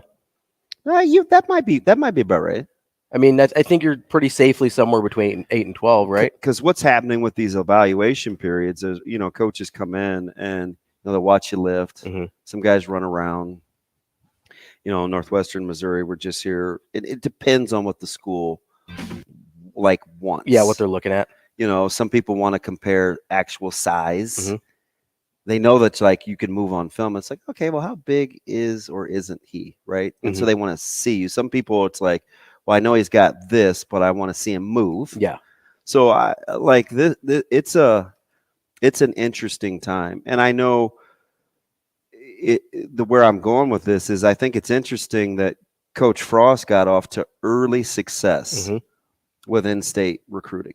Yeah, and then he's getting a lot trickled off in a kind of, and for a multitude of reasons. Sure. And again, this isn't to defend or condemn. It's just what it is. It is. Yeah. Right. And he ran into some guys, I think, that just didn't have any interest in staying local. I don't think Avante Dickerson ever wanted to stay local. I don't think Xavier Watts ever wanted to stay local. I don't think Riley Ducker wanted to stay in the area. I don't think Helms wanted to stay. The 2 Burke kids. Henrich and Hickman? No, after that. Well, Xavier Watts is one. One of the linebacker. What's his name? It's got to be Nick. No, it was after. It was like 2 years after Nick. Track star. They went to Oregon. Yes, Oregon. Yeah. Like he didn't seem like he ever wanted to stay here. Agree. So agreed. Yeah, what is his name? Why is it just sorry. Jackson. Yeah, is Taylor? No. I wanted to say Dan Jackson, but that's not right. Well, Dan was at Burke. It's not Vandy. I'll say different Jackson. He'll be here next week. But no, it is. You're right. It's God, his mom was good at Devin. There it is. I knew it was a D-Jack. I was close. But no, you're right. There was a group of guys that unfortunately were the really, really high level of guys that really did not have any interest. And I don't know that it would have mattered if it was Rule or Frost or T.O. for that matter. Yeah, who were recruiting that group. And I think Coach Rule could run into the same thing. Ooh, with some of these guys? Yeah. I mean, because I just think it's bad timing. Yeah. Right? Because I think people want to see the results. They want to see a little proof of concept first. Right. Because this is about, Schaefer was talking about, this is about their life. They have, like, if I'm Isaiah McMorris, yeah, and I got Coach McGuire, I got Penn State, and I got Oklahoma. Yeah. Like Nebraska would probably trail that just off the top. Absolutely. Right. So it could just be timing. Yeah. Oh, we'll get to that more. That's Ravi Lulla, and we're talking recruiting like we actually know what we're talking about. Back after this on Coffee and Cream. Actually, we do.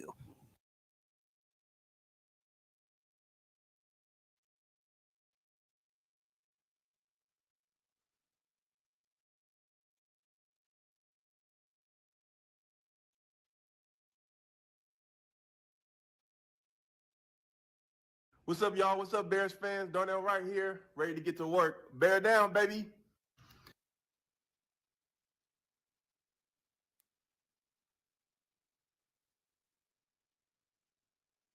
Rogers and Benning will be back in 4 minutes.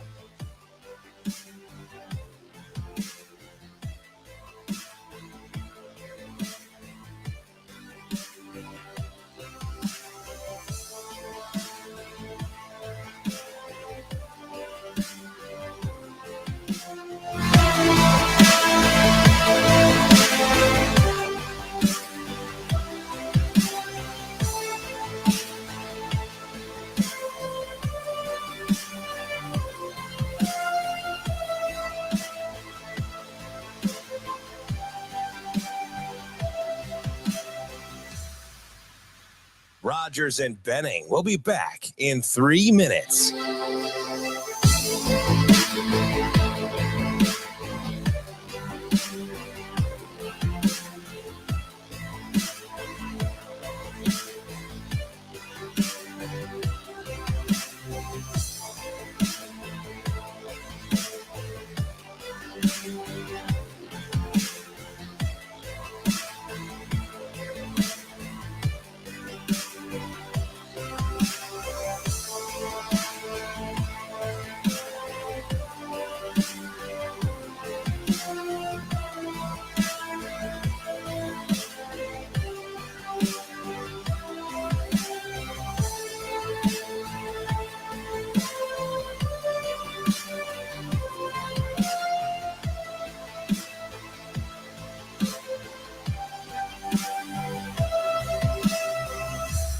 Rogers and Benning will be back in 2 minutes.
Coffee and Cream with Rogers and Benning on Hail Varsity Radio. What's up, y'all? What's up, Bears fans? Darnell right here, ready to get to work. Bear down, baby. Simple and to the point, Mr. Wright. I think he's happy. I think he might be, yeah. People making moves to go get him. I'll take it. Probably a little higher than he thought he was going to go. Yeah, and I think he will too. As we welcome you back to Coffee and Cream in the morning. I see this guy's mug every time we go to break. That's sponsored by Go Currency because his name is on the show as part of the. His name is Cream? He's Cream. Yeah. He's actually the coffee. Oh, so you finally admitted that the white guy's the cream? No, he's the coffee, man. He's the energy dude. As we welcome in the guy that gave up his blue check mark to go from Andrew Rogers TV to Andrew Rogers CC. He's riding for the brand. AR-15, what's up, buddy? Uh-oh. You got to unmute your mic there. You got to unmute your mic here, AR. You're pulling a Brian Edwards. Oh, there you go. No. He pulled a B. Edwards. Hey, que loque, mi panas. What's up, buddy? We're good. We're trying to crank your audio up. Say something again so we know you're alive. I'm alive and well. And to top it, or to put a cap on what you just said there, DB, about my Twitter handle, Elon had already changed my handle and took away my blue check mark. So that's when I decided to change it. I was gonna say I was wondering if it was because you didn't want to pay the $8. You didn't want to be one of those. I'm not paying $8. No. Yeah, this is a free pass. You and LeBron, man, like you guys just aren't having it. Hard pass. I don't need the blue check mark that bad. So what do you think, man? Like, you're in the thick of it. You get to hear what's being said. You get to see the mannerisms, the crowd's reactions. Like, you're right there, man. Are you soaking it all in as you got your Bears gear on this morning?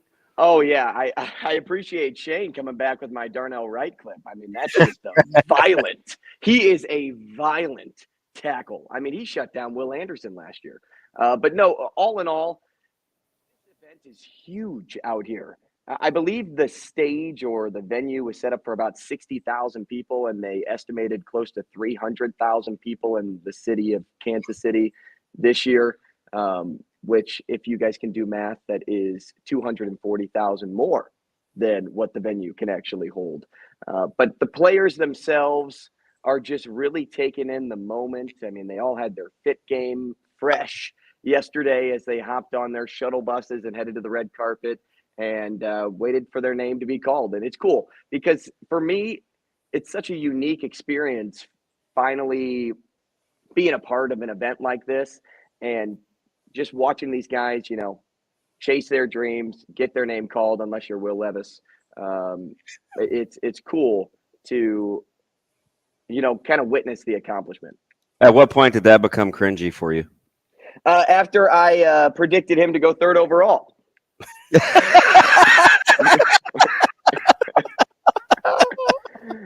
So early. You're saying it was early.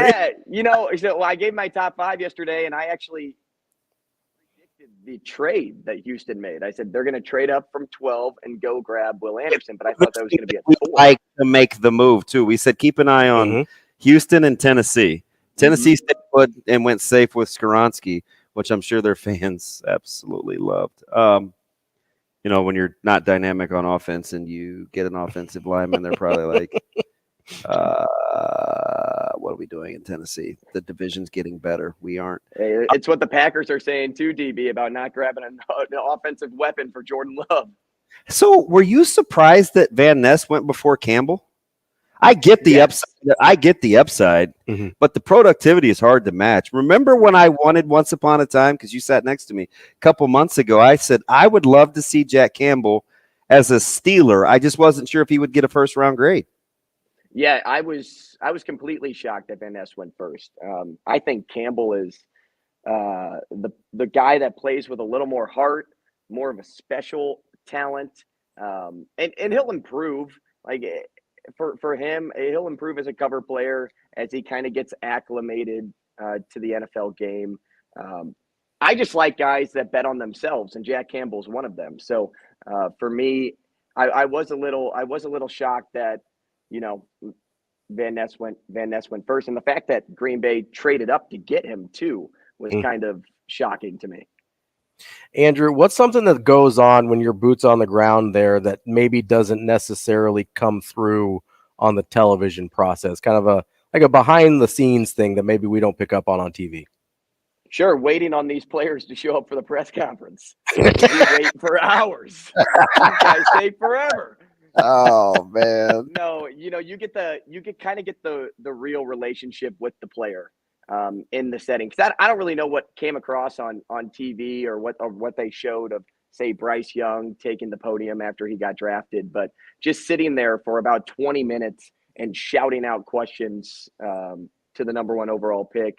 It's kind of cool just to, how do I put it? It's great to know that players are real people, right? At the end of the day, like they're just real down to earth individuals. And I watched a little bit of when they walked up onto the stage and had a little short interview. And, some may have looked at Jordan Addison and said like, wow, that guy's cocky, just kind of based on his answers. Right. Yeah, but then you get him in the press conference and he's kind of a little more mellow. Like he's short and sweet and to the point, but he never once came across as egotistical. So just knowing that these guys are human, they're enjoying the moment, and you kind of get to see the real Jordan Addison, the real Bryce Young. Zay Flowers is my favorite personality in the draft. Just kind of, cracking them open, breaking open their shell a little bit. That's the real relationship is what I take away most. Hey, how was Jalen Carter, considering that Micah Parsons almost walked off set? Out of breath Brian this morning accused the Eagles of cheating. Like everybody, total checkers and chess with Philadelphia, man. That roster is something else. They are stacked, and I feel like even when they lose big names, they just grab bigger names in the draft. Jalen Carter, first off, in the purple suit, that was fly as all heck. I think I gave him a 9 out of 10 on my draft fit grade.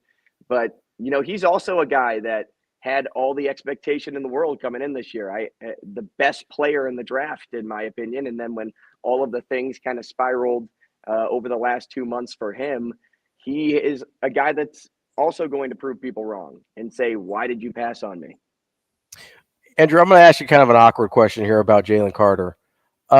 Ravi's an awkward kind of guy. He's been on a heater this morning, too. I mean, a heater. I'm a little surprised, not to say that what Jalen Carter is dealing with off the field isn't serious, because obviously it is. 2 people lost their lives, right? But from the way the NFL tends to view things, he's only dealing with misdemeanor charges. To my knowledge, there's not previous red flag issues. Although he's a speeder. Are you surprised at all that it affected his draft stock the way it did? Is it just the timing, like having to leave the combine? Because the NFL doesn't seem to necessarily care about these things as much as they have with Jalen Carter. Well, yeah, tell that to Laramie Tunsil, right?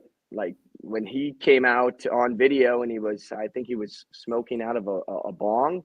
And, it was like hot box. And he completely dropped lower and lower, and he didn't get charged for anything. Lyle Collins is actually the biggest casualty. Everybody talks about Tunsil.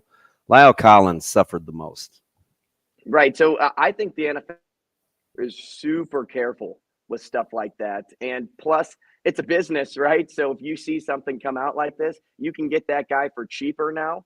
Yeah, you can wait on him a little bit and say, hey, I'm going to save a couple $1 million by taking you at 7 instead of taking you at 3 or whatever the case may be.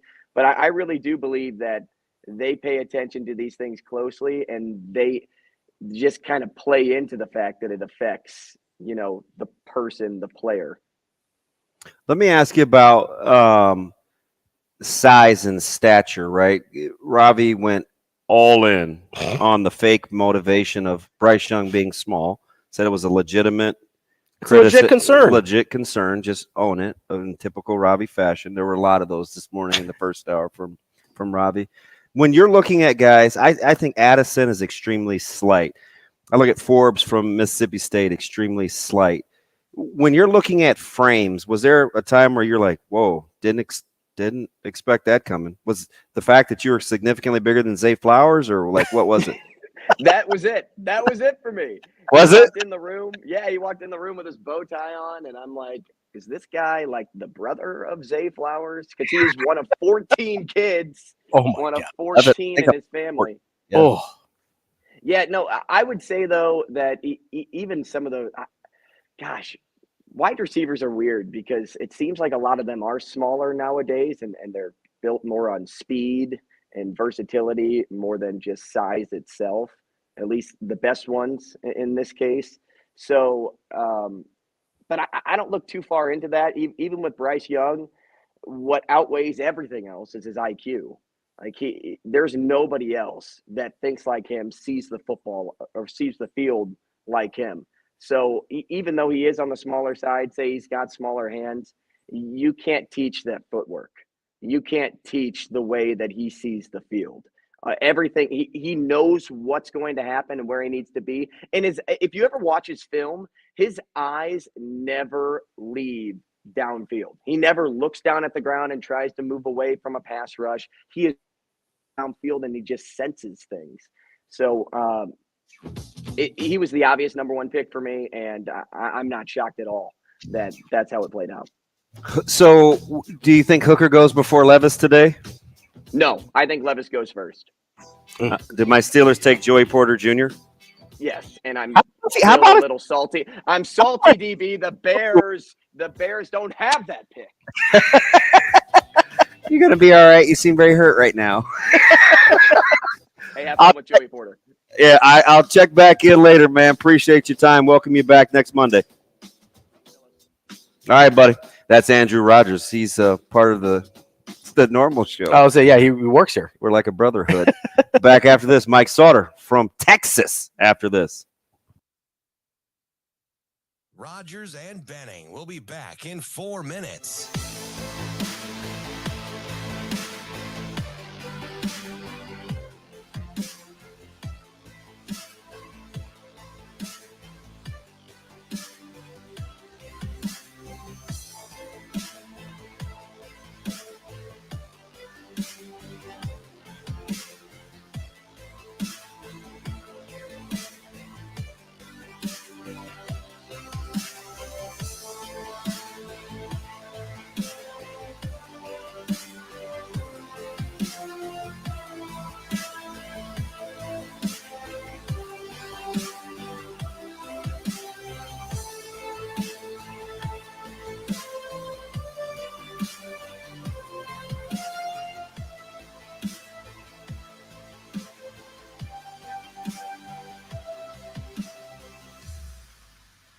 Rogers and Benning will be back in 3 minutes.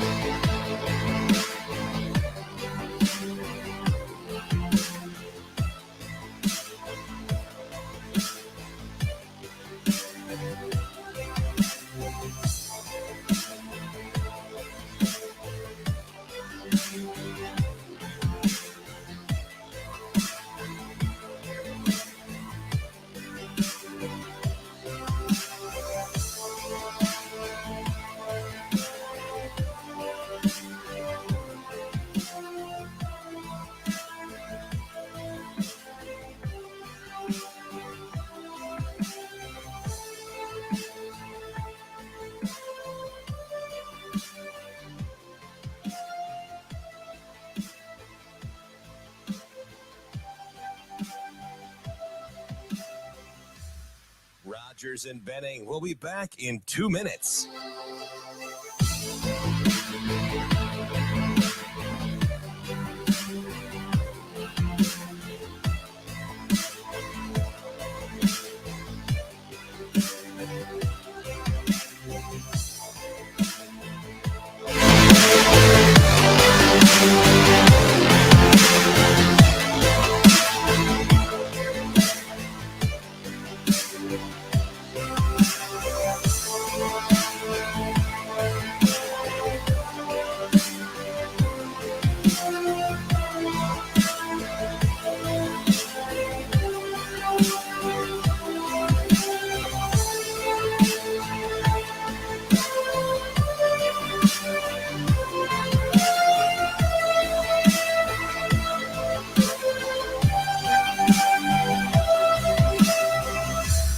Rogers and Benning will be back in 1 minute.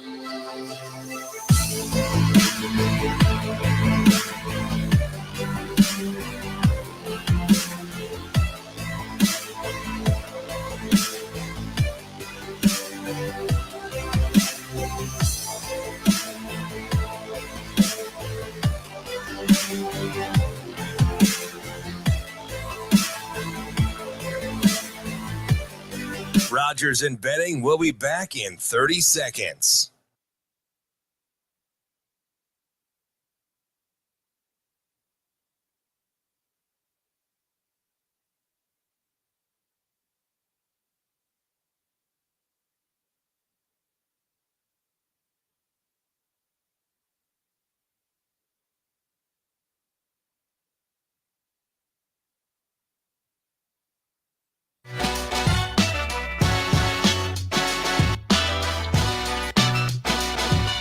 Coffee and Cream with Rogers and Benning on Hail Varsity Radio. Oh, yeah, no doubt, no doubt. Mike Sautter. I would agree, Damon. Mike Sautter. Yeah.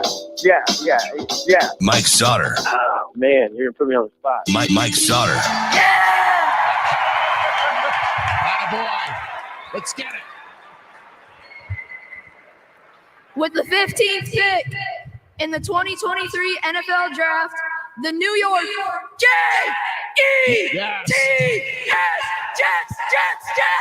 select Will McDonald, linebacker, Iowa State. Let's go! Yeah. As we welcome you back in to Coffee and Cream. Last week, I asked one of our guys from Draft Express. I actually asked about McDonald because he was kind of a fringe guy, and we were talking pass rushers. And he's like, yeah, I don't really have a first-round grade on him. Good bend, blah, blah, blah, but I don't think he goes in the first round. And of all the people, Sautter text me real time before the draft pick. It was not McDonald. Mike, are you going to be okay, or are you good? Look, I'm fine.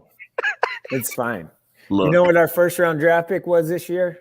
What's I that? don't know if you knew this. Yeah. Aaron bleeping Rodgers was the first-round draft pick. So whatever. Who cares?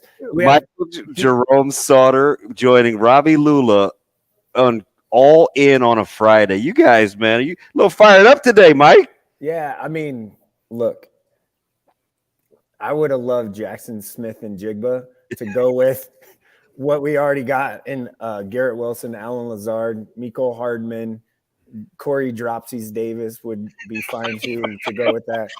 I think that's his middle name. Neither is Jerome, but we're just go with it. But listen, McDonald, I trust my guy Robert Baldman Salah, like me. Now we got McDonald, Lawson, Jermaine Johnson, first-round pick last year, Jonathan Franklin Myers. We got Bryce Huff and Clemens all at the defensive end pass rusher position. Oh, wait, Quinnen Williams is one of, if not the best defensive tackles in the league, and he's about to get paid too. So there's a GIF out there that I think I've used a couple of times to say the Jets are going to the Super Bowl. Oh, here we go. Here we go. If they do, I'm going. Just saying. You're gonna have to jump a few good teams in the East to get there. That's why we got pass rushers. Oh, like we didn't beat the Bills last year. We did. Are you guys going? Hey, that's a fantastic view you have, man. How's Bryan, Texas? It's all right. I was actually outside. It's all right.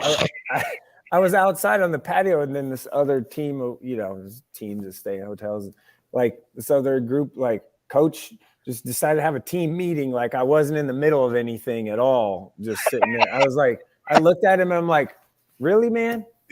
And he's looked at me all confused, okay, all right. You just kicked me out. So I found this back hallway. It's all right. I've never been to College Station first time. And frankly, I didn't leave after we got here after, I guess, going to get some lunch. So I just stayed in. Did you fall for the tourist trap known as Whataburger? No, I'm not a huge fan of Whataburger, actually. I'm more of an In-N-Out guy myself. Again, another overrated place, but that's okay. True. In-N-Out, if you put the salt yourself on the fries at In-N-Out, it's fine. Wow. Sautter, was there any part of you when they're announcing that pick for the Jets last night and they say the name Will that just panicked and thought they were getting the heir apparent with Will Levis there? Was there any moment where you're just oh no? No, zero chance. No way. There is absolutely no way that Will Levis would have been in New York. There is no way. No. I was going to cuss, but no, there's no way. No. And frankly, I don't think he's that good. So whatever. Zach Wilson's the heir apparent, I guess, if you ask GM Joe Douglas of the Jets. The heir apparent to what? The janitor? No. Zach who? Wow. They're just trying to play nice, I think. I think it's just listen, it's okay. I'm more looking to what do the Jets do with the 12th pick tonight? Or they may trade down to get a little bit of draft capital, which is fine. But I think they probably, I would love for them if Brian Branch is still available at 12 tonight, which I don't think they will. I don't think he'll get there, but I think Porter Jr. and Branch are the next DBs to go. Right, but if they kind of probably need an offensive lineman and center is probably something that's not flashy, but like Tipman or what, I don't know how to pronounce the last name. The kid from Wisconsin is probably a guy, or the Minnesota center maybe is targeted. John Michael Schmitz, maybe something like that. But Plus you get Becton back. That's like getting another draft pick. I think people forget that Mekhi Becton slimmed down about 60 pounds after his knee injury. He's about they say he's about 330 now. So that's pretty good. So Slim like, down 330. I know.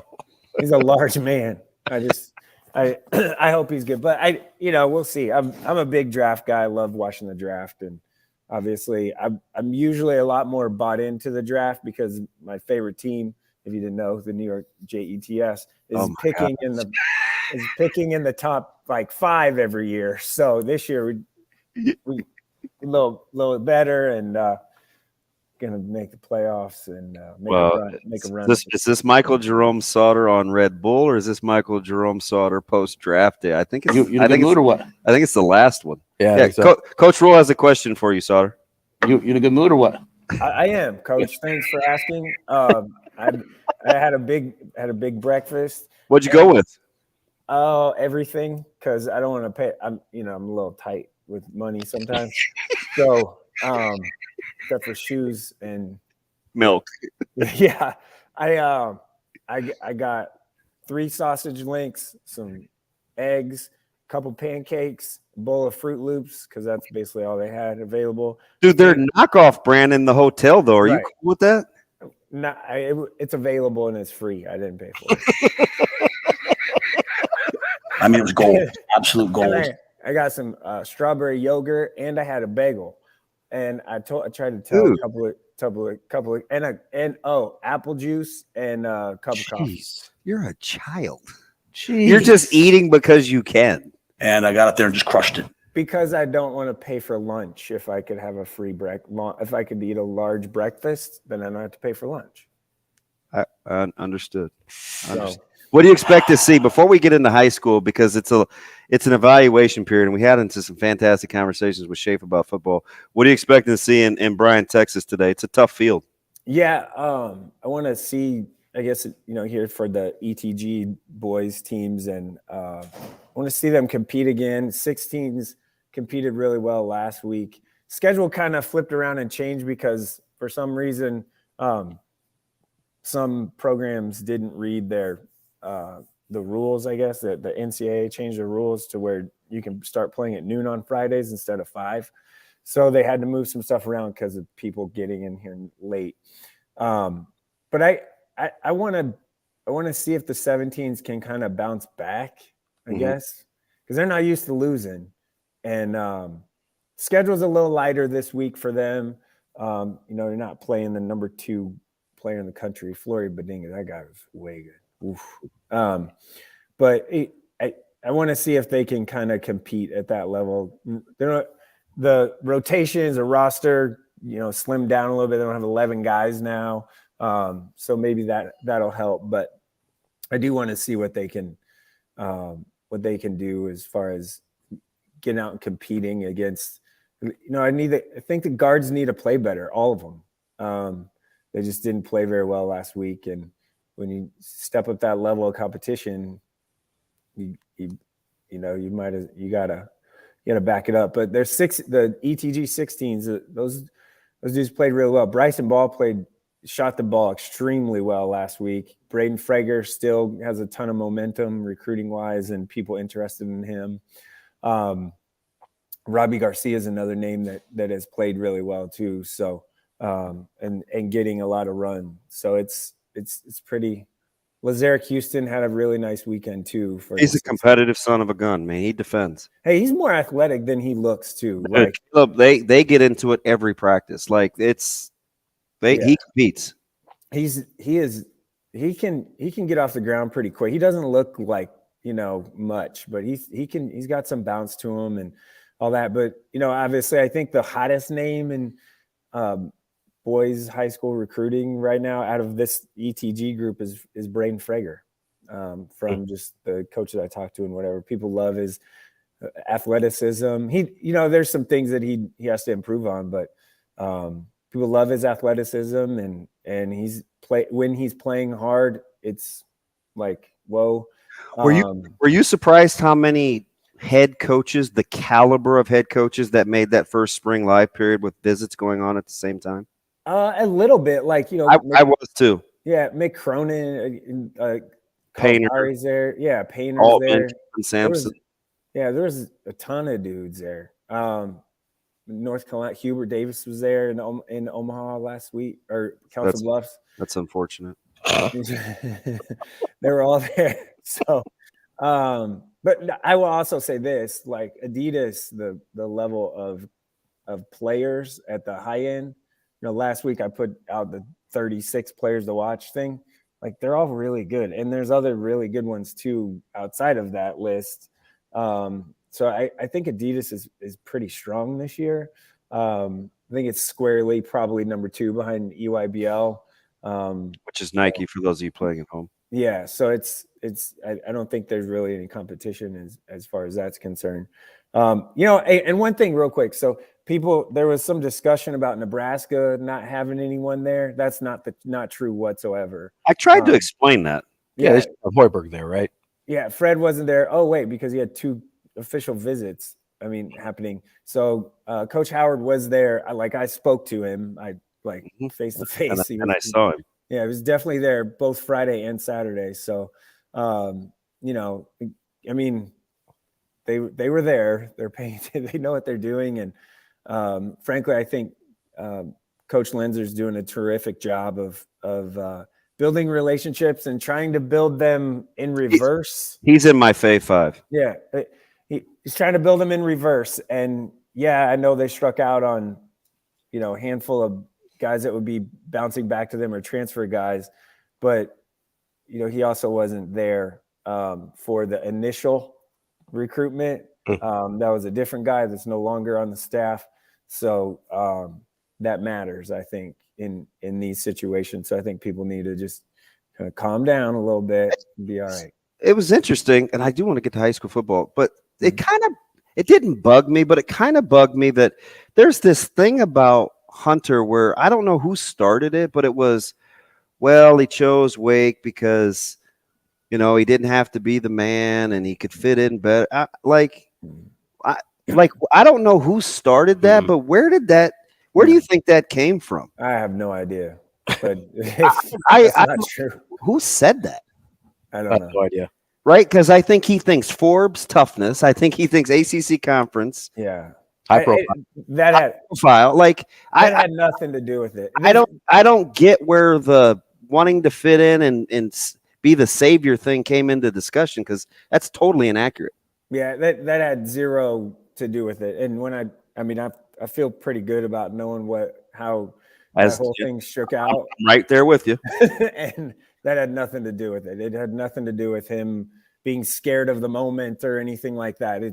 This decision was about the future, and after college.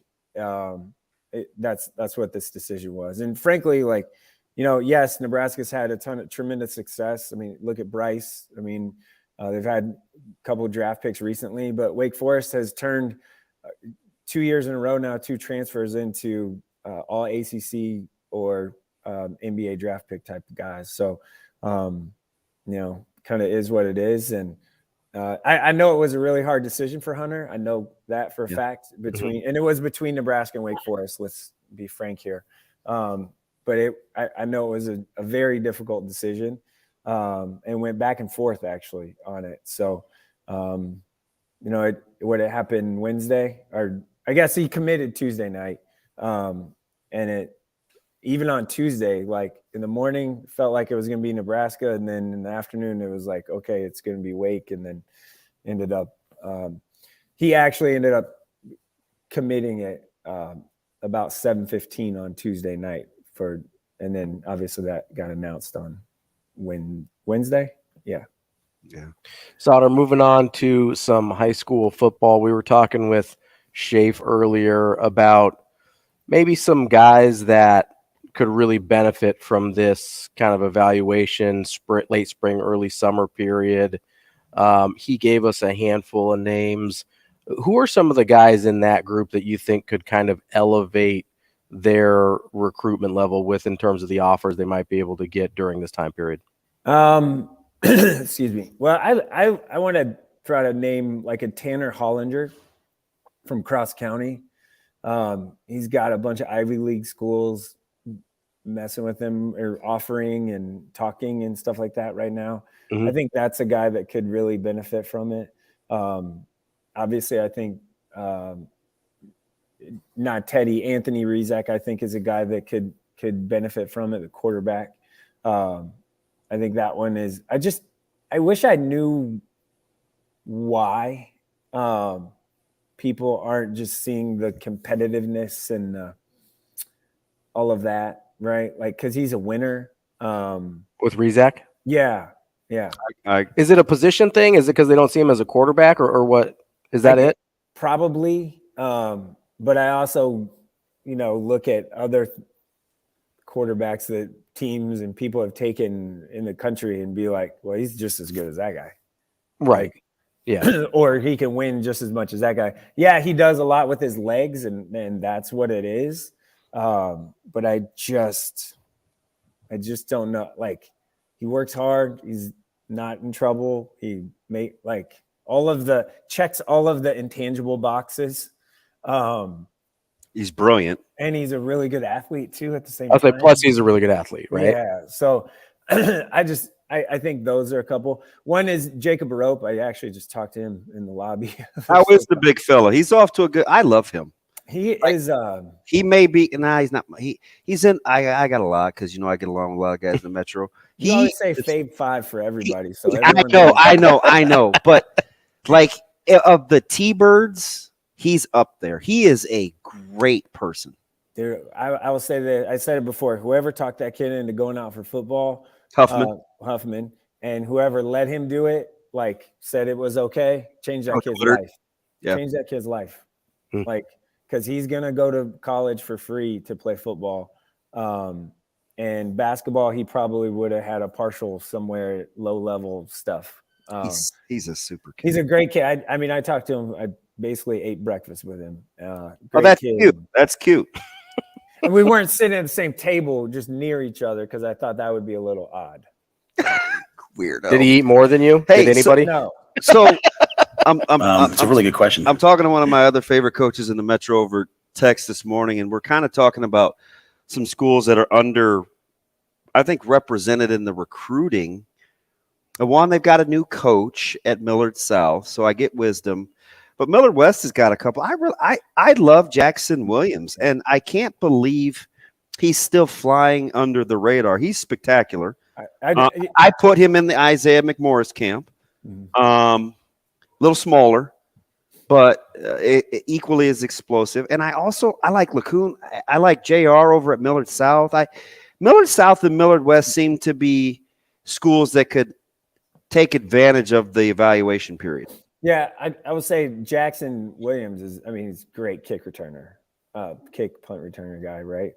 So talked to his grandpa actually a week or two ago at one of the baseball games I've been to recently. Mr. Sinclair? Yeah. And good dude.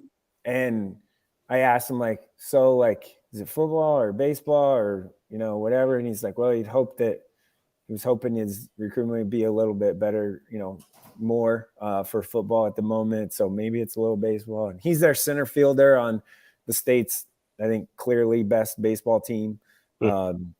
He's like their second leadoff hitter, batting ninth at the bottom of the order. And if he gets on, he's stealing bases. So he's super athletic. That's a good call on Jackson Williams. And I think the JR thing, I don't know, is it size? Is he really 6'4", or is he really he's a monster. They got a couple over there, right? And I get it. Amari Jackson is young, but I like him. It just seems like they're not getting a ton of recruiting momentum. Yeah, I don't know why. I think that's, Coach Wisdom, frankly, I think is going to do a really good job. He's going to get kids to go there. I know that. Tamala win that job? What? Does Tamala win that job? That'll be interesting. I'm not sure. It'll be interesting. I don't know, does he throw another athlete out there like they've done the last couple of years and just the older guys or whatever? I don't think so, because I think Wisdom's probably more like, I want a pure quarterback guy. That one will be fun to see that job. You know what? Is it May 1st yet? No. So that official all-school list comes out in June. Right, but I'm saying the May 1st deadline is 3 days. We still got couple of days, people could move around a little bit. Yeah, and you got one big one for sure at the quarterback spot. You may have to wait a year, but basketball there's a lot. Specifically, I will say this. Everyone talks about the Metro and OPS and the Metro transfers stuff. Wait till people find out what happened in Lincoln. That's a tease. You're a child. No, like it's literally you take all 6 public schools in Lincoln, take all their starters, throw them up in the air, and they all land everywhere else. Yeah. Like it is wild. So at least the rumor mill is wild. I'll say that. Nothing official yet until I guess when June comes, when I start going to all these camps, if I can by that time, if I don't hobble around on crutches. But that'll be interesting to see who's playing where. I'll say that. Who's the best football prospect in your opinion in Lincoln? Is it Allen Jr. or Bauman or somebody else? Bauman. I'm kind of with you. Yeah, you like him. I do. I've been in love with Dash for almost over a full year. I don't mind Pierre Allen, like Jr. He's fine. He's great size. Yeah, he's all of that. Maybe I didn't see enough of it last year, but I do remember going to like their locker room camp. That's why I love going to camps. I love June. It's like my favorite time of the year. But I just didn't see enough, right? So that's just that's just my opinion. If you had to project, is there a tight end? If you had to project productivity, college productivity, you taking Ingerson or Carter Nelson? Even if, because I don't think Ingerson's going to position change. So I think the offensive line talk has much to do about nothing. No, I don't think that's true. Carter has just the athleticism stuff, and it's also what system does he end up in? I've on record, I clearly think he ends up going to Nebraska. I think that's about as slam dunk of one as you can get. So does he play that displaced, tight end, but can he block well enough in their power running 3 tight end set stuff? I don't know. So to answer your question, I'll go with Carter Nelson just because of the athleticism piece and like jumps out of the gym. But I really think Eric Ingerson's an underrated, valued guy. I really do. Let me ask you something real quick. You got one game to win. Who are you taking at quarterback? Rizak. Feel safe? Yeah, that was a quick, easy answer. Wow. That's Mike Sautter. Hey, take care of those fine kiddos you got on the 16s and 17s and ETG in general, all right? The one may be a little questionable. Yeah, he'll be fine. He's locally, and he's got bad food taste. Enjoy the games. Yeah. He fell for the Whataburger trap. Caleb did. Oh, come on, Caleb. Do better. I tried to tell him. Back after this. Coffee and Cream. Rogers and Benning will be back in 5 minutes.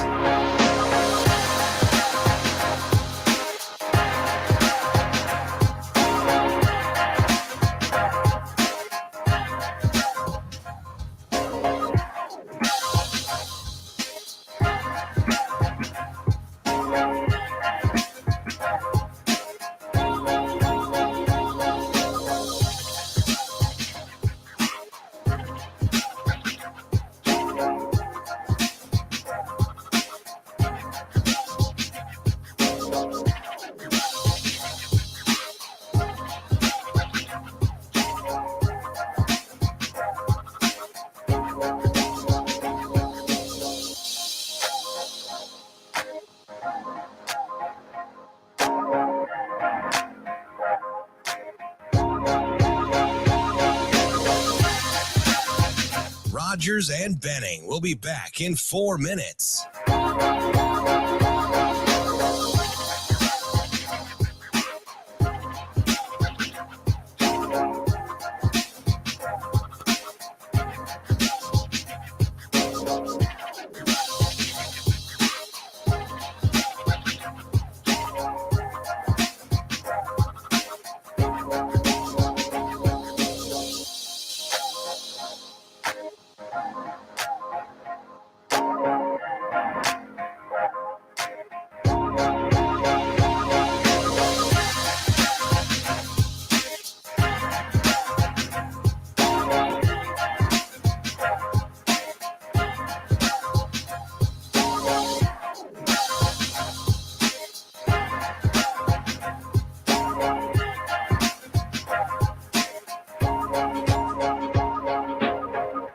Rogers and Benning will be back in 3 minutes.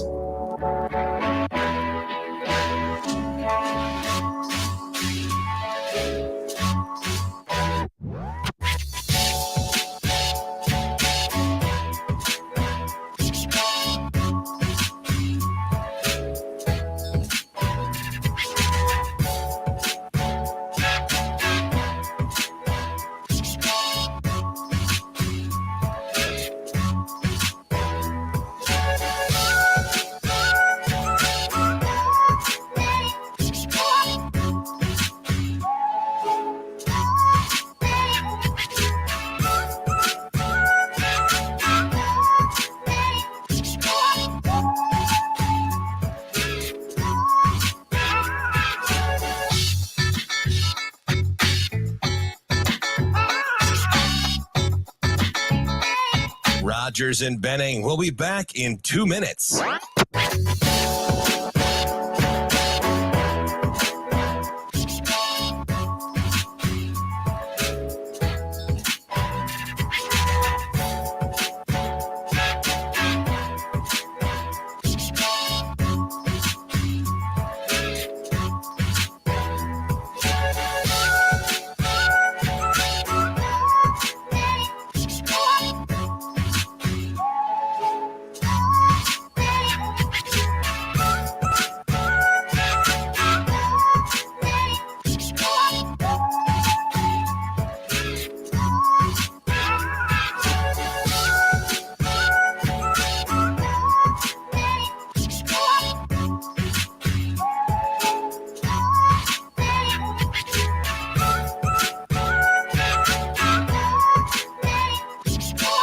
Rogers and Benning will be back in 1 minute.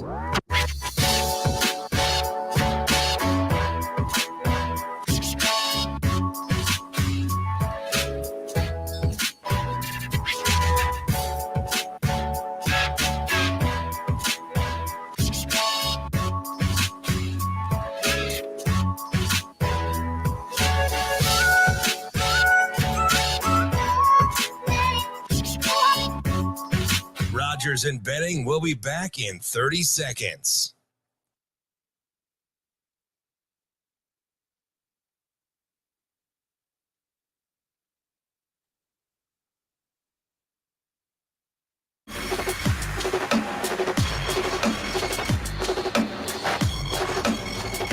Coffee and Cream with Rogers and Benning on Hail Varsity Radio.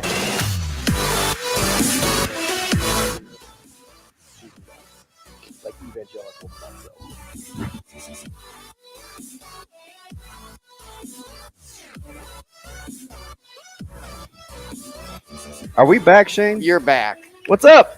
I never know. Well, the music goes and it stops and it goes again. I don't know what's happening. I appreciate you with the group text to Sautter if he gets in trouble. You know the police chief down there? Yeah, he's my best friend's dad. That's awesome. He used to be the police chief here. He was here for a couple of years. My mom, well, I mean, he was in the system for like 30 years, but he was the chief for a couple of years. My mom has two really good friends that were from Bryan, Texas. Really? Yeah. Nice. Well, she's from Houston originally. Oh, is she? Yeah. Yeah. Okay. But if he does get in trouble, you can always call the folks at Dyer Law, 402-393-7529. I'm just saying he's a little bit of a loose cannon. He is. You get him out of his area code, and you might need the folks at Dyer Law. Fantastic professionals, can handle a couple of different things: workers' comp, personal injury. You're looking for somebody to represent you when it comes to liability. You got to do Dyer Law. They're at Dyer.law. Again, that's 402-393. Should I text it to Sautter? 7529. Yeah, maybe like screenshot and send it to him because he does have a tendency to kind of lose his mind. He's like one of those, when you're a kid and your mom's like, I don't want you hanging out with him. Yeah, that's Jerome. He kind of feels like one of those kids that my mom's like, I'm not so sure about him. So I would agree, Damon. So the whole kid thing, because I think we've all been there. And I like him, but you go somewhere and you have access to something. Yeah. So you overindulge just because you can. Yeah, absolutely. It's like it's like candy on Halloween. Okay, so he's 40 some years old and he's overeating free breakfast. so he doesn't have to eat again for the day. Dude, lunch isn't that expensive, my that's guy. That's something that like a 10-year-old would do. Yeah, it's like he sees the free breakfast and he gets every item. Yeah. Maybe he doesn't have those options when he's at home. I mean, he rolled through like 15 to 20 different Yeah, it's real hard to get Fruit Loops at home. I don't know. Maybe But he is super cheap. I get it, and that's fine, but lunch is not that expensive. So the only thing he said he won't compromise because they were so poor when he was younger is he's going to spend money on tennis shoes. Yep. Good milk because he knows he's only had powdered milk growing up. Powdered milk is nasty. So he's And gonna, he spends money on he glasses. doesn't- Yep, and he's he got a doesn't- bunch of different pairs of glasses. Yeah, he doesn't mind spending $7 on a gallon of milk. Yeah. I tried to send him to a local grocery store the other day. I was like, hey, you use your number as a member. I said you can get it for like $2.29. I don't do off-brand milk. No, I was just having this conversation with my wife the other day about we didn't do powdered milk, but there were like only certain brands of milk that we were okay with because people don't always believe you, but they taste different. Yeah, I don't know. I love milk. I used to drink it like I would drink the stadium cups of milk. I would just down it. So there's a frozen. It looks like a beer mug in my freezer, but it's obviously not for beer. It's for when I want milk. Yeah. Because you gotta have it like ice cold. You gotta have a frosting for milk. Oh, I put it in the freezer for a good. Yeah, it's a great move. 5-6 minutes. It's unbelievable. Yeah, really. And I don't know if I like, but I drink skim. So I drink skim. I drink skim as well. I don't know if you drink a lot of milk. I don't know how people do whole because that would be my sister. It's just like it's a lot. It's thick, like there's a lot. That's Ed Bloomberg, and my mom will. No, I think she's vitamin D. So my mom inevitably, when she comes to visit, will have a half a gallon of vitamin D milk. Okay. And it will sit in the fridge until it goes bad, until after my sister leaves. It's unbelievable. No, I would do skim milk. If you're drinking a lot of it, skim milk's definitely the way to go. Otherwise, it gets real heavy in your stomach. I love milk. Yeah, I'm telling you, I used to drink. I used to go through a gallon of milk like every couple days. Like I would go through it fast. Yeah, that's my 12. That's Micah. Yeah, but he likes cereal. Well, see, I was just drinking it. I just would drink it. I'm with you. And then I started using it obviously for protein shakes when I was doing the whole like powerlifting thing. So I went through a ton of milk that way as well. And I used to think milk was one of those things that you couldn't get plain label, but I actually think it's okay. It depends on which one though, like because they are different is what I mean. Like you can get it store brand or whatever, but some of them are different and I don't mess with some of them. I'm not going to put anybody on blast right now, but there are some of them where I'm like, I'm good there. He's Ravi out on Highland. No, so well, because Roberts used to be Highland, right? It was like Roberts. They changed to Highland. I think we grew up on Roberts. We did, or Goodrich. We were Roberts. You're Roberts. Yeah. I can't remember. And then one time, my mom, they were like out of the skim and Roberts or something, and my mom bought I don't know like Target brand or whatever, and I was like, don't do that again. Market Pantry. I was like, let's not have that happen again. Yeah. So but I did find one thing that you can get plain label, and it is as good as name brand. Okay. Fruit snacks. We were talking about that. There are some of them are better. Yeah. Oh, for sure. Because it's for me, fruit snacks, the texture is crucial. Like the bite is crucial on a fruit snack. Okay, Zoe. It is, man. She is a fussy little thing when it comes to fruit snacks. Is but she? We have like 16 different brands. And the boys, for the most part, mine doesn't really mess with the fruit snacks, but the boys, like they'll probably go plain label. Really? Yeah. So I think it's a Fundables. They like that brand. I think it's Kellogg's. They like Market Pantry. The Market Pantry ones are good. They like the Smart Packs, like the knockoffs, Yeah. where they're kind of hard. You only get like 6 in a thing. Yeah, I don't like that. But don't give me these tiny packs. I'm not about that life. But they mess with the Mott's a little. They're hit and miss with Welch's. Yeah, I don't. So the Welch's I think are smooth, right? Yeah. So some of them have like a little bit of texture, and I like that little bit of texture. Do you on realize they have Fuji Apple in Welch's? Ooh, I didn't know that. Yeah, hard to find, but they have Fuji Apple. You know what's a random weird thing? So they make these melatonin gummies, right? I'm afraid of melatonin because no, I don't take it anymore because it gives me weird dreams. Does it really? Oh yeah. I wish I could dream. Oh, if I take like melatonin or Ravi Lulla here for hallucinogens. Legal hallucinogens. Melatonin gummies. Yeah. So, what makes me mad is because I don't take them anymore because they started giving me weird dreams. But they were like the perfect gummy texture. You know what? I think my mom said the same thing And about I was melatonin. like, can I please just get an actual gummy snack in that melatonin gummy texture? That's all I want in my that's all I want. So much for our NBA takes this segment. Atlanta's still bad. Don't know what they do.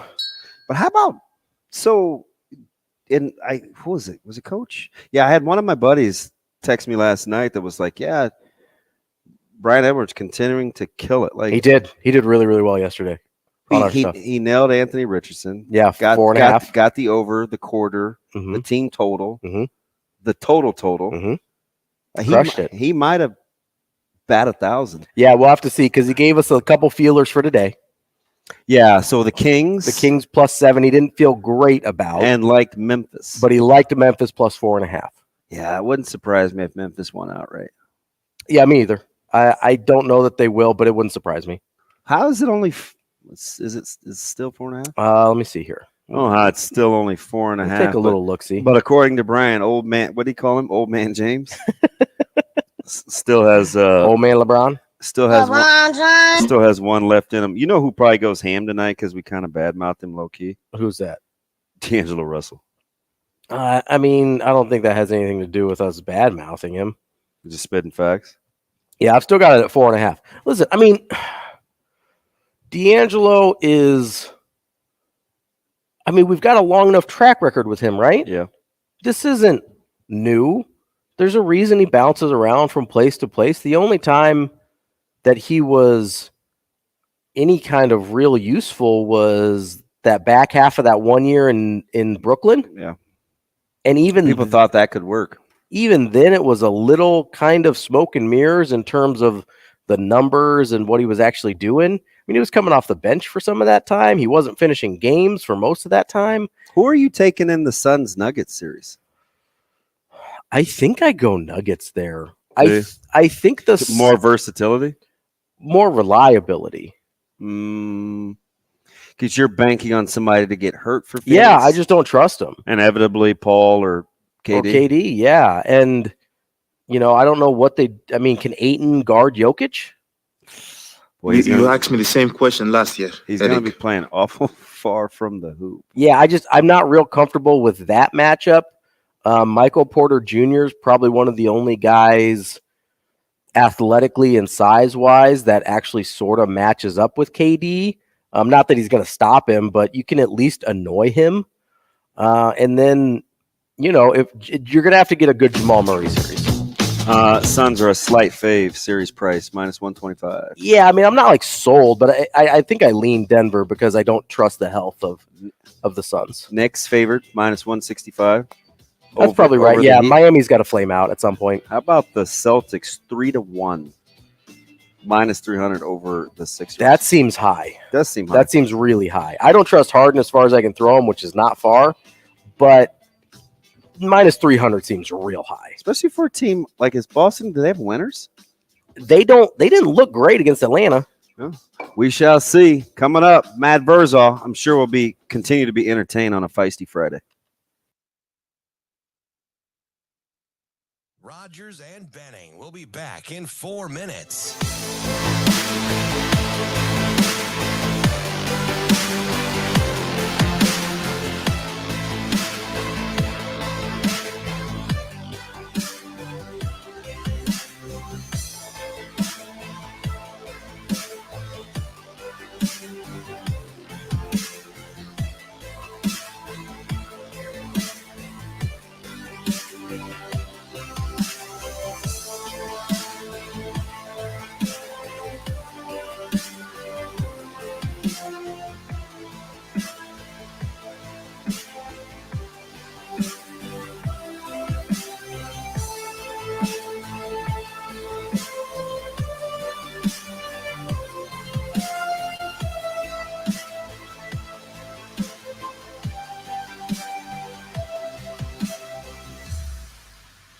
Rogers and Benning will be back in 3 minutes.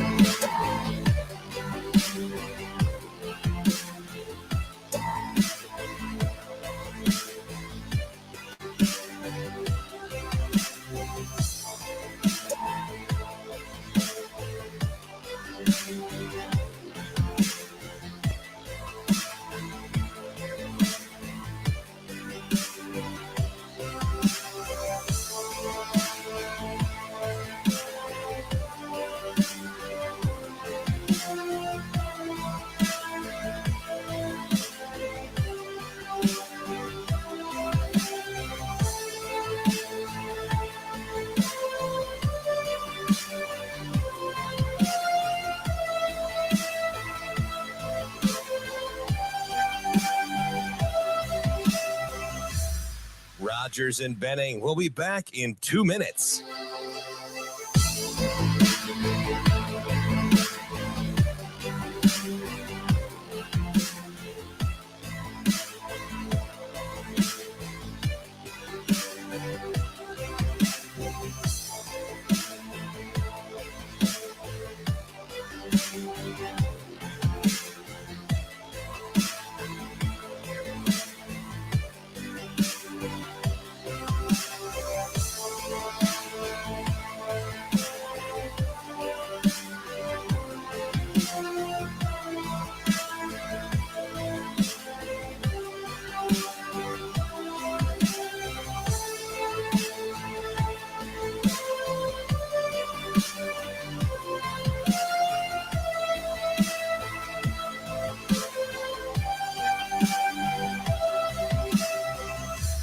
Rogers and Benning will be back in 1 minute.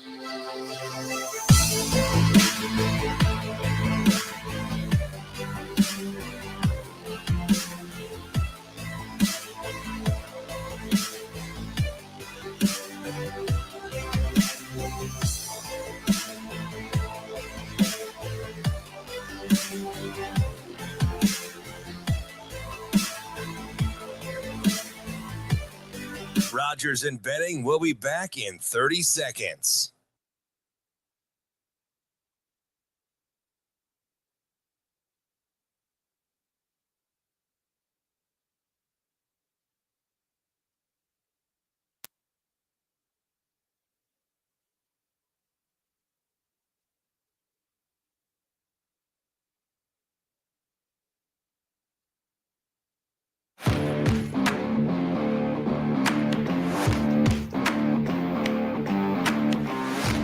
Coffee and Cream on Hail Varsity Radio with Andrew Rogers and Damon Benning. Now let's find out what Matt Vrzal is better at, telling stories or making pizza. Matt. Matt's an exceptional young man. Matt Vrzal. Happy birthday, Matt. You know, Matt, he's a tremendous athlete. Matt Vrzal. Come on, Matt, I'm with you. You know, like Matt Vrzal, you're one of the sexiest people in the world, but you're not one of the most beautiful. How did that happen? Here is Matt Vrzal. All right, Matt, thank you very much. My bestie, the go-to, the man that is perfect on purpose. There we go. With his pizza. It's a lot of peas, man. Is my man Matty Vrzal. Matt, what's up, buddy? How are you? Damon, I'm good. It's tough to hear you struggle with alliteration, though. Good morning. Do you see?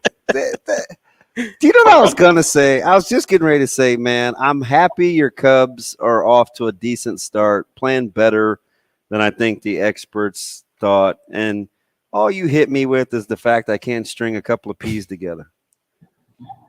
I think you pee just fine. Oh God! See, it's something in the water today. Like nobody has any sense today that's come on this show. Like, what is wrong? Is it Friday or like are you tired of working 15-hour or 18-hour work days, man? Like, what's the deal? Well, no, you call me mean every time I talk to you. So you're not the nicest guy. You're the only one that thinks that. But anyway, no, it's good that the Cubs are off to a decent start. If they hand out the World Series trophy in April, we will gladly accept it. Yeah, you can fight the Pirates for it since both you guys have worked over the Dodgers. That's always cool.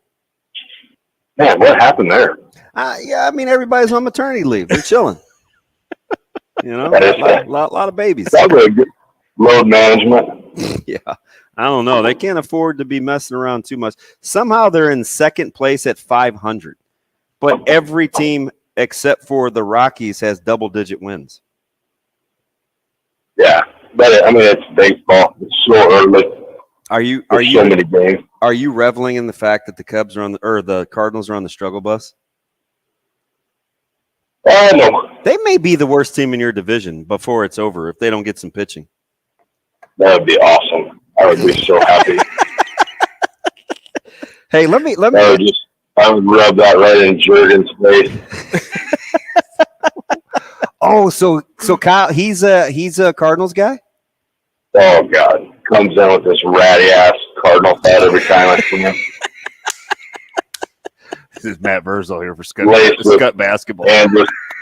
Laced with Anderson down and illegal cheating from stealing Astros players. Coach Juergens, that is Matt Vrzal. That is not ODB.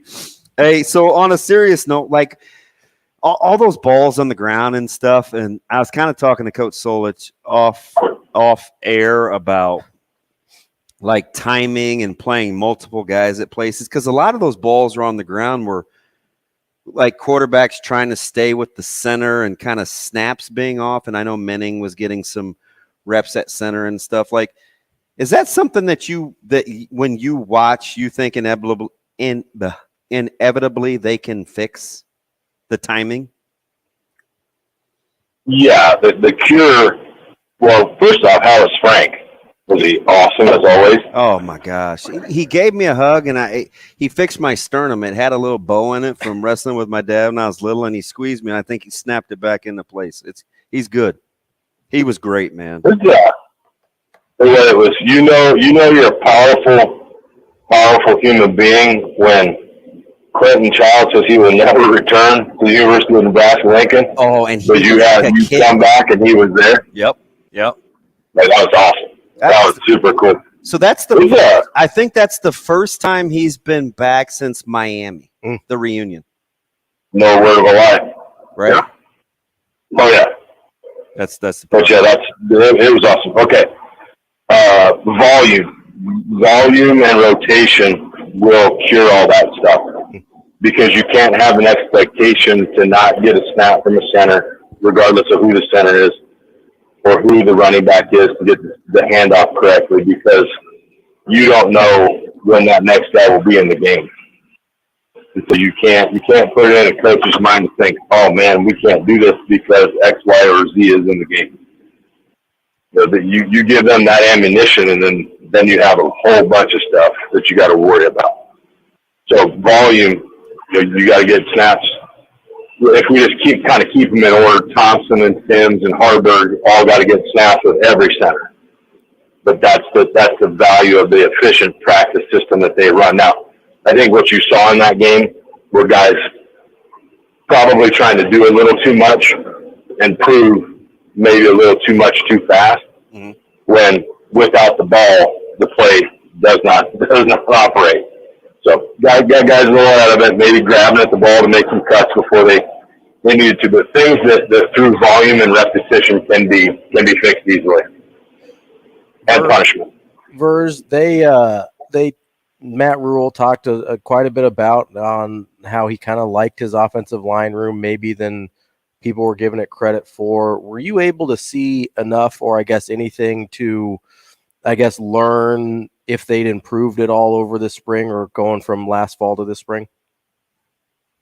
I think they are. I think physically they are a little better than they were in the fall. I think there are more than ample things to still work on. Foot speed has to increase. Transfer of power from the ground to the body has to increase.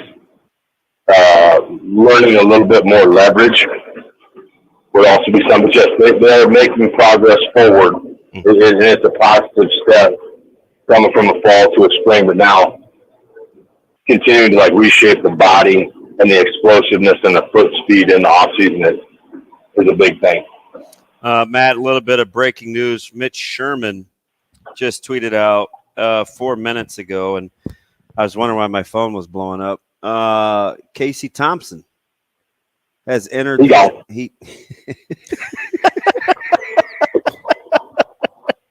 Are you surprised? No.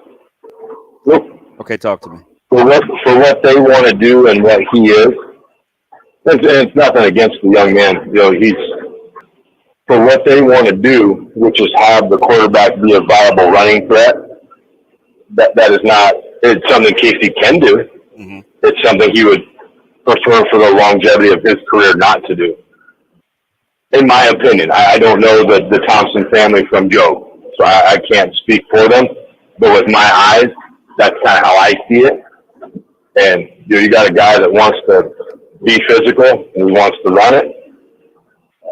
You got to be ready to roll, and that's every player on the field. So, yeah, I'm not surprised by that. Hey, so let me ask you something, Matty. Like, if you're him, would you be bothered or take it personal or something? Because I think they're going to try to help him out, right, Nebraska? Oh yeah. That he wasn't getting more attention, or do you get right the whole Jeff Collins, Casey Thompson, or Jeff Sims relationship, Georgia Tech, how he kind of seemed like Coach Rule's guy from the jump? Do you get that? Like, do you sympathize isn't the word? Do you I didn't. I know where you're going. I didn't, because he's been hurt. You haven't really seen him have a check the day I was there. I mean, he was out the whole day. Uh-huh. So I think it's kind of a combination of that. And then if you're banged up already, then you're going to get in an offense where they want you to bang even more. That's a business decision, and that's fine. You can, with NIL and all this stuff, the kids can make that business decision. That's more than fine. I think that's what this is at the end of the day. I don't think it's you like him better than me type of thing. Verz, are you? I don't know if disappointed is the right word, but is there any part of you that is? All you say disappointed that there won't be a level of quarterback competition, because I think that was something that people were sort of looking forward to, just in the sense that they thought it might bring the best out of both of those guys, and it doesn't really appear that we'll have that now. Well, they still have Satterfield. He's wired tough. There's other, like, Henrik Harburg will probably, you are not making friends in Kearney right now. I think my friends in Kearney, that ship sailed a while ago. They're like, hey, what about the option game? I would not count out the young man from Kearney Catholic. Okay, fair enough. He can do some things, and he is probably the leader of the reshaping of the body tour. Because when he first got there, two things were going to happen if it was windy. If he turned sideways, you were going to miss him. There was a good chance he was going to blow away. But now, I mean, he's got some thickness to him. He's not a little guy. So I would say Mr. Sims will have competition. Okay. Matt, how much of because you've watched this a ton, man. You're good at this. So you watch Nebraska's D-line, you watch Nebraska's O-line. How do you not overgeneralize or say, well, they're not this because they're taking advantage of this? Like, what's your cheat sheet to watch O-line versus D-line to gain an opinion? Everything to me for them is all how can I get who wins the first two is the easiest way to equate it. Okay, if I get a defensive lineman that is downhill real fast and he wants to go get after it, and he's engaged with the offensive lineman before the offensive lineman can realize it, then he's doing well. If the offensive lineman gets two down and hands on before the defensive lineman can get into him, then he's doing well. So it literally, the whole game of football and all of its intricacies and all of its fancy terminologies for very simple formations, called pro, not 12 or 24 personnel, it boils down to two steps. Can I get my two steps in the ground? And can I go after that?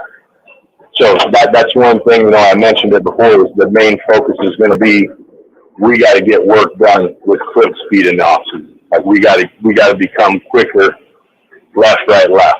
And I know that's three, but you get the gist of it. Yes, sir. Those little tootsies got to move faster than they are. They start to move them faster. Now you can take the strength that you gained and you can use that. If you can't get them to move fast, your strength is irrelevant. Matty, always good. Looking forward to seeing you soon. Are you on a lunch deal today or no? Oh yeah. He said, "Oh yeah." Hey, just do me a favor though. Is both Catholic? Take care of yourself. You hear me?